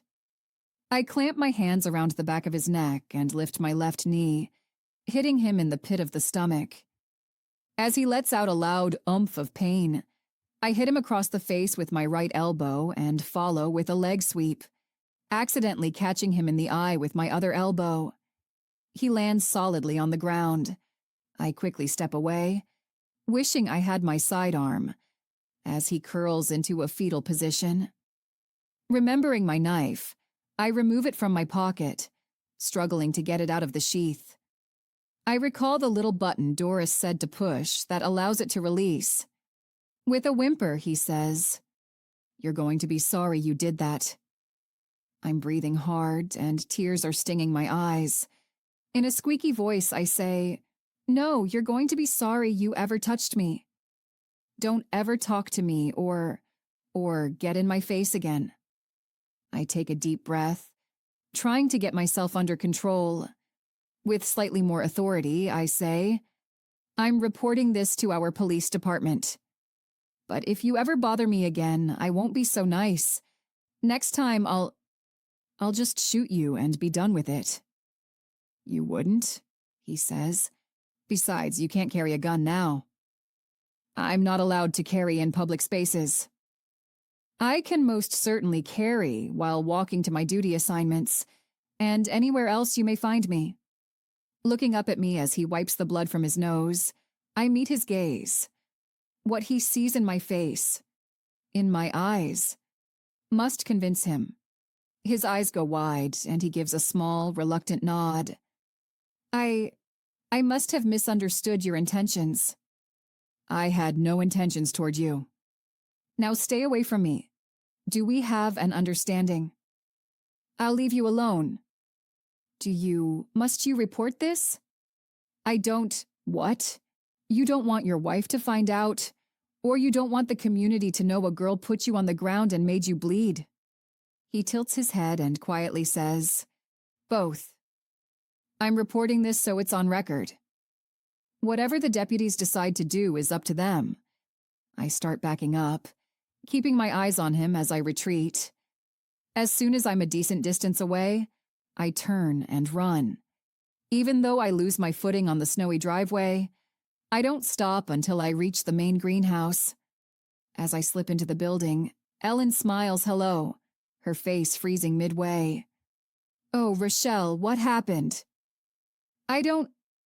I start to cry as she comes toward me. She opens her arms. I hesitate only a moment before collapsing into her and blubbering out what happened. "I told him I was going to file a report." "As well you should." "Come, I'll walk with you. But first, let's stop at my place and you can clean up a little." I must give her a strange look because she motions to my face. "You have a little blood. From your nose, maybe?" After cleaning the blood from my nose and trying to get the puffiness from balling off of my eyes and face, Ellen walks with me to the building near the ski lodge used as our police station. Heath is no longer laying in a heap where I left him. He's probably gone home to lick his wounds. Clark Thomas, who's in charge of the police force that we refer to as deputies, doesn't act surprised when I tell him about Heath. With a shake of his head, he says, "Serves him right that you put him on the ground. Bill Shane's probably going to advance you all the way to black belt for that one. Heath's got a mouth on him, and Bill's had more than one run-in with the guy. Is there any way we can keep this quiet? I ask. To a point. My men will need to know about this, and so will the militia leaders, along with Judge Avery. Truth is, Rochelle, this place is a gossip fest. I'm surprised I didn't hear about it before Ellen brought you here. I close my eyes. I was hoping my girls wouldn't find out. Your girls will be proud of you, Ellen says. Everyone will be. Defending yourself is nothing to be ashamed of. Letting out a sigh, I nod.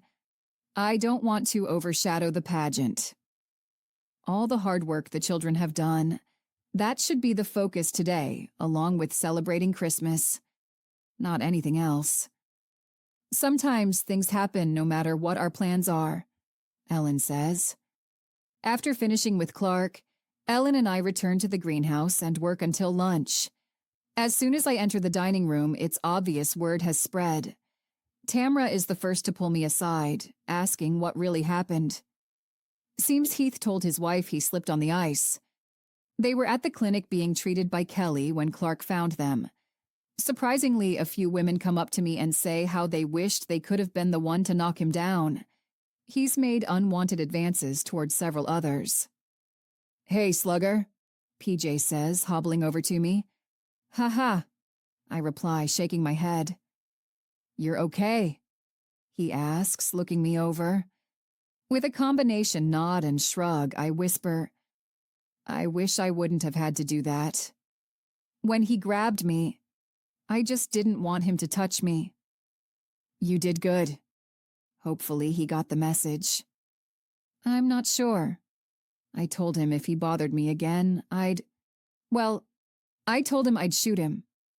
Seems reasonable, PJ says. His voice is light, but there's a slight hardness in his brown eyes. I furrow my brow. Probably not. I mean, touching a person shouldn't be a death sentence. Besides, with the gun ban, I'm no longer wearing my pistol. You're not, he whispers. Why aren't you? You are? I return his whisper. It's against the rules. He raises his eyebrows at me. Dawson and his cronies don't get to decide how I keep myself safe. They don't get to decide how you stay safe either. I shake my head. Even if I wanted to, I'm not sure how I could. You've seen my holster. I don't think I could conceal it. Have you heard any more about a locker or something being set up so we can leave our guns there when we enter the dining room? Clark Thomas is working on something. Officially, those of us living in the ski lodge aren't supposed to carry them through the dining area. Right now, he's cutting everyone some slack. But it's a huge hassle when people are coming in from duty and trying to get to their rooms. I'm not sure a locker is the answer to that either. Maybe something can be done about your holster. Maybe. Will you be at the pageant tonight? Wouldn't miss it. Seems Shelby and Grant's baby is playing Jesus. I hope she doesn't start hollering during the performance. After dinner, the room is quickly transformed from tables and chairs to row seating and the stage area. While I know this is to be about the Nativity, Carrie Ann and Sherry have both been very secretive about their parts. The play begins with Mary and Joseph on their way to Bethlehem for the census, while a narrator, one of the older boys, tells what's happening. After a few sentences, guitar music fills the room, and Carrie Ann steps out, dressed all in white. Looking and sounding like an angel, she sings, "Mary, Did You Know?" Before the first verse is finished, tears are flowing down my cheeks. Carrie Ann used to love to sing, but with everything that has happened these last few months, she stopped. To hear her again is almost the best Christmas gift I could receive. When Sherry comes out dressed as one of the shepherds, she scours the audience until she sees me, and then gives a tiny wave to go along with an enormous smile. At the end of the performance, Carrie Ann is once again on stage. She turns to the audience and says, "Please join us as we sing Silent Night." As the group starts to sing, her angelic voice rises above, reminding us Christ the Savior is born. Chapter 8. Christmas. I'm just finishing reading about Mary and Martha in the book of Luke, realizing how much I wish to be like Mary and sit at Jesus' feet instead of always doing things, when the door to the bedroom squeaks open. "Mommy?" Sherry asks, looking toward our small Christmas tree with the gifts I chose underneath. A smile covers her entire face as she glances around the room. We were able to do an amazing job with decorations by adding several evergreen branches and pine cones around the cabin. With my cinnamon-scented lamp burning, it even smells of Christmas. "When will we open presents?" "This afternoon, after the special lunch. Does that sound good?" "How about right now?" I let out a laugh. "I don't think we have time before breakfast." This afternoon will let us be leisurely about it. I was even able to get a couple of apple cider packets and popcorn in our rations this week. We'll make it a party. Today's breakfast is one of our normal fares: sugar beet and apple porridge. I believe I speak for the entire community when I say the sugar beets leave a lot to be desired. The good thing about them is they're so sweet on their own. We don't need to add sugar to the porridge. Today there's a selection of toppings available, which is not part of our normal fare. A definite treat. There are coconut flakes, sunflower seeds, and even chocolate chips. I choose sunflower seeds for mine, while both girls go for the chocolate chips. And as a second treat, we have coffee. It's terribly weak and limited to 1 cup per person, but it's still amazing. As breakfast is wrapping up, Sabrina Erickson calls for everyone's attention. "Thanks so much for joining us for last night's pageant. We had a wonderful time, and we're so impressed with how well your children did." A rousing round of applause agrees with her. She smiles and says, "As a thank you to the children for working so hard, Sylvia and I have a surprise arranged. Our Christmas gift to the community. We'll start at 1100. Since lunch will be slightly later than usual today, that'll give us plenty of time. Children, I want you to dress in your warmest clothing. And parents, you're welcome to join us, so also dress warmly." "What do you think we'll do?" Sherry whispers, eyes shining. "I don't know," I answer. "Maybe we'll go for a hike." "Oh, that'd be fun." As we're putting on our jackets to return to our cabin, Kelly approaches. "Rochelle, do you have a minute?" "Sure, yes," I say, suspecting I know what this is about. "Carrie Ann, do you two want to wait for me on the deck? Don't go anywhere else." She gives me a slight eye roll, followed by a nod. Kelly leads me to one of the tables. As soon as we're seated, she asks, "Do you want to talk about what happened yesterday?" "Yep. Exactly what I expected." "Do I want to talk about it?" I tilt my head and give a slight shrug. I suppose I should feel badly about it, and I guess I do. I didn't mean to hurt him, but, well, he shouldn't have grabbed me, and he definitely shouldn't have thought I was easy. In your opinion, was your response appropriate for the situation? I open my eyes wide. Is she questioning my reaction? I straighten my back. He grabbed me and was in my face. I may not have had a choice before, when Fred had us, or when we were at the place he bought us from, but I had a choice with Heath. The way he was, the look in his eye, I thought he might drag me off the driveway, and I close my eyes. Softly, I say, "I won't be a victim again. I want to have an actual session with you in a few days, make sure you're okay." But, truthfully, I'm impressed. A couple of months ago, I don't think you would have been able to fight back. Not because you lacked the skills, but because you lacked the confidence. You've come a long way. And depending on our next session, I think we're ready to start talking about you joining the militia. A smile spreads across my entire face. She holds up her hand. I'll recommend you start as one of the runners. But you'll still train with them. Not that they do much training right now, but that'll change once the weather improves. And you'll be considered a part of the team. We'll see how it goes from there. I know I'm beaming, and really, being a runner is perfect. I'll have plenty of time to learn the ropes before becoming a full-fledged member of the team. Thank you, Kelly. I know it seems unusual for me to want so badly to join, but it's a way for me to give back for all that has been done for me and my children. And it's a way for me not to be an outcast. When everyone else is expected to be part of the militia and I'm unable to be, it sets me apart from the rest. Rochelle, you're not an outcast. And you've given back far more than you know. Saving PJ, putting Heath in his place. Did you know you're not the only one he's been harassing? You've spared several others from his unwanted advances. A few women told me yesterday. I didn't know before that. Well, it's true. There's been quite a few people come forward.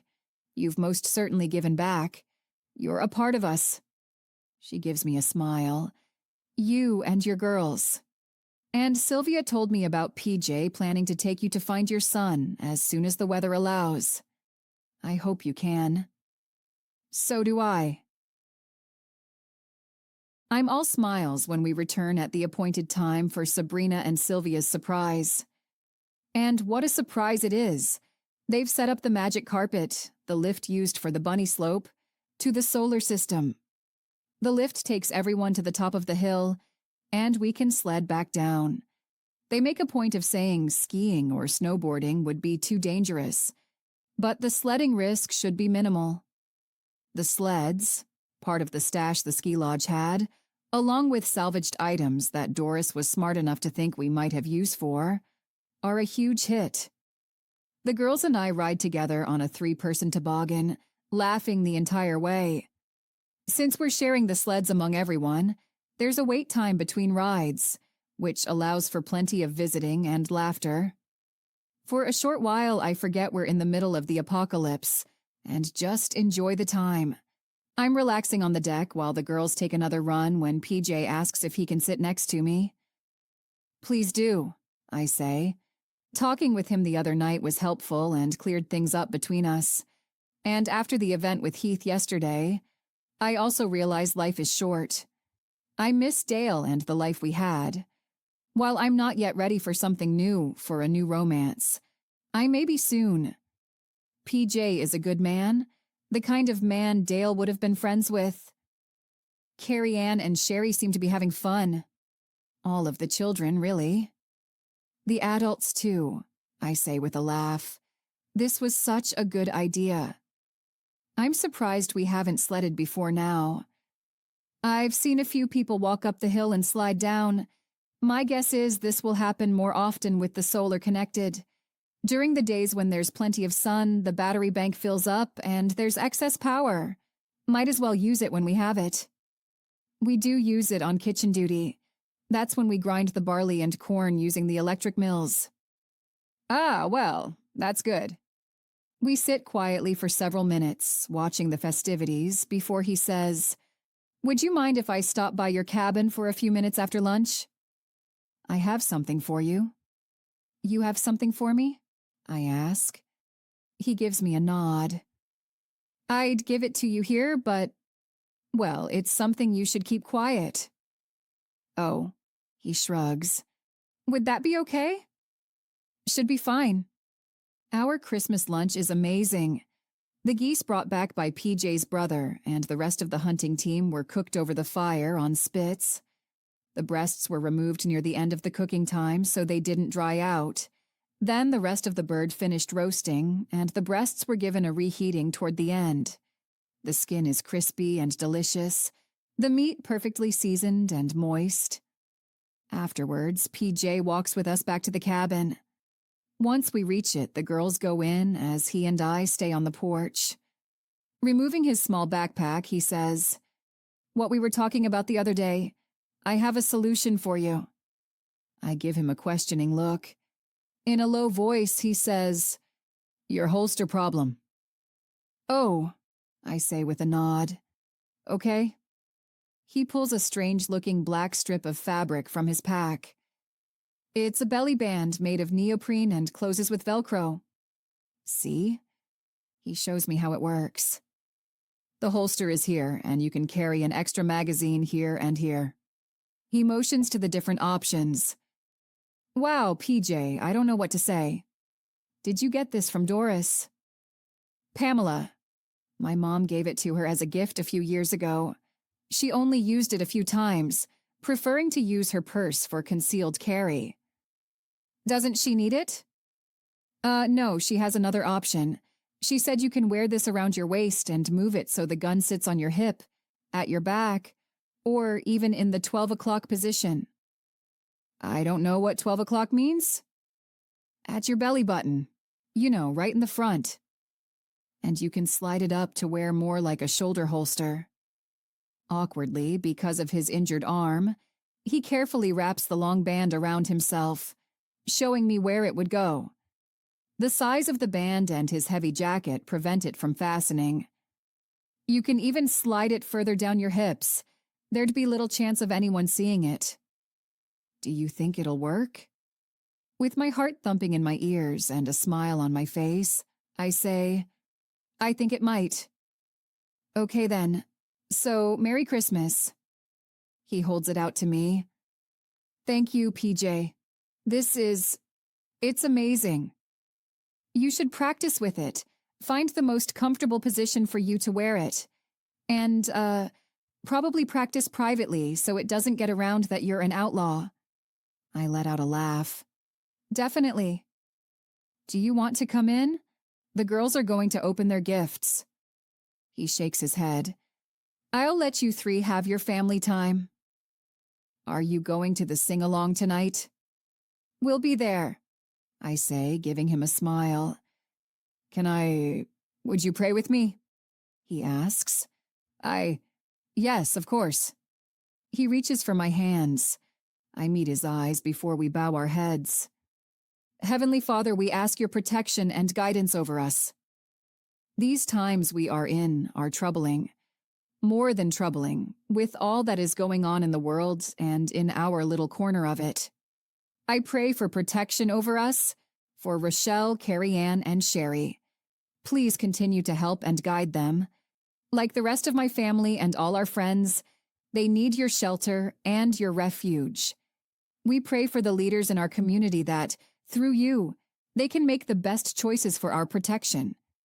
Please keep evil far from us, but if we are in the presence of danger, make us strong and courageous. I thank you for putting Rochelle in my life, for her strength and grace under pressure. I pray these things in Jesus' holy name, amen. I echo his amen as I reluctantly release his hands. We're silent for several beats before he says, So, I'll see you at the sing-along. See you then, I say with a nod. After going inside the cabin, I lean against the closed door and blink away the tears. Mom, are you okay? Carrie Ann asks. I'm good. Just happy, I guess. What do you have? Sherry asks, motioning to my hands. I'll tell you, but we have to keep it quiet, okay? After both agree, I share what it is and show them how it works. I'm glad, Mom, Carrie Ann says. After what happened yesterday, it's smart. And the new rule is dumb, so you shouldn't follow it. Besides, I bet as soon as the meetings start, the rule will be overturned. But this is good to have until then. I take a deep breath and nod enthusiastically before asking, Are you ready to open your gifts? After heating water on the wood stove for their cider and a cup of mint tea for me, we take our time opening the presents. Sherry opens her art kit, telling me how much she loves it. I think Carrie Ann was at first disappointed with the coloring book, but then she realized how it could help with her studies. When I produced a second gift for each of them, she gave me a smile. Okay, for these gifts, both of you open them at the same time. They're very small, Sherry says, holding the tiny gift in her hand. Is it jewelry? Mine isn't. It's too heavy, Carrie Ann says. Let me hold yours. After weighing it in her other hand, she shakes her head. Nope, yours is too heavy also. You could open them and find out, I tease. They rip into them simultaneously. From the look on Sherry's face, I can tell she still doesn't know what hers is, even after the wrapping paper is removed. Carrie Ann certainly knows. Cool, Mom. I love it. And it's pink. That's so cool. Is mine a knife too? Sherry asks, glancing between the two items. It is, I say. It's a Swiss Army knife, a classic. Instead of just a knife blade, it has a saw, a fingernail file, scissors, and several other items, even a little screwdriver. That's neat. I could get lost in the woods and cut down a tree to make a house with this. Let's not try that, I laugh. Doris said Grandmaster Shane or Evan will probably have a special knife class after Christmas to teach how to use them defensively. As soon as it's arranged, I'll sign us up. You too? Carrie Ann asks. Me too, I say. Doris helped me pick out a knife also. I shift slightly and remove my new knife from my pants pocket. Seems everyone on the militia is required to have a knife. But you're not on the militia, Sherry says. No, but when Kelly asked to talk to me this morning, she said she thinks I'm just about ready. I try to keep the pride out of my voice, but fail miserably. Really, Mom? Carrie Ann asks. Really. I'll start as a runner, but... I shrug. It's a start. After the gifts, we play a board game before going to dinner and the sing-along afterwards. While this Christmas is substantially different than those in the past, it's a good day. I pray Christopher's day is also good and he's safe and well cared for. As soon as the weather begins to improve, if PJ is as true to his word as I expect him to be, we'll go and find Christopher, bringing him back to the safety of Bakerville. My children will be together again, and we'll make a new life in this new world.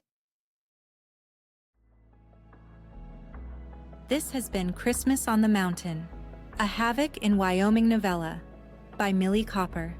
Learn more about Millie Copper's books at milliecopper.com. Be sure to hit subscribe so you never miss a new story.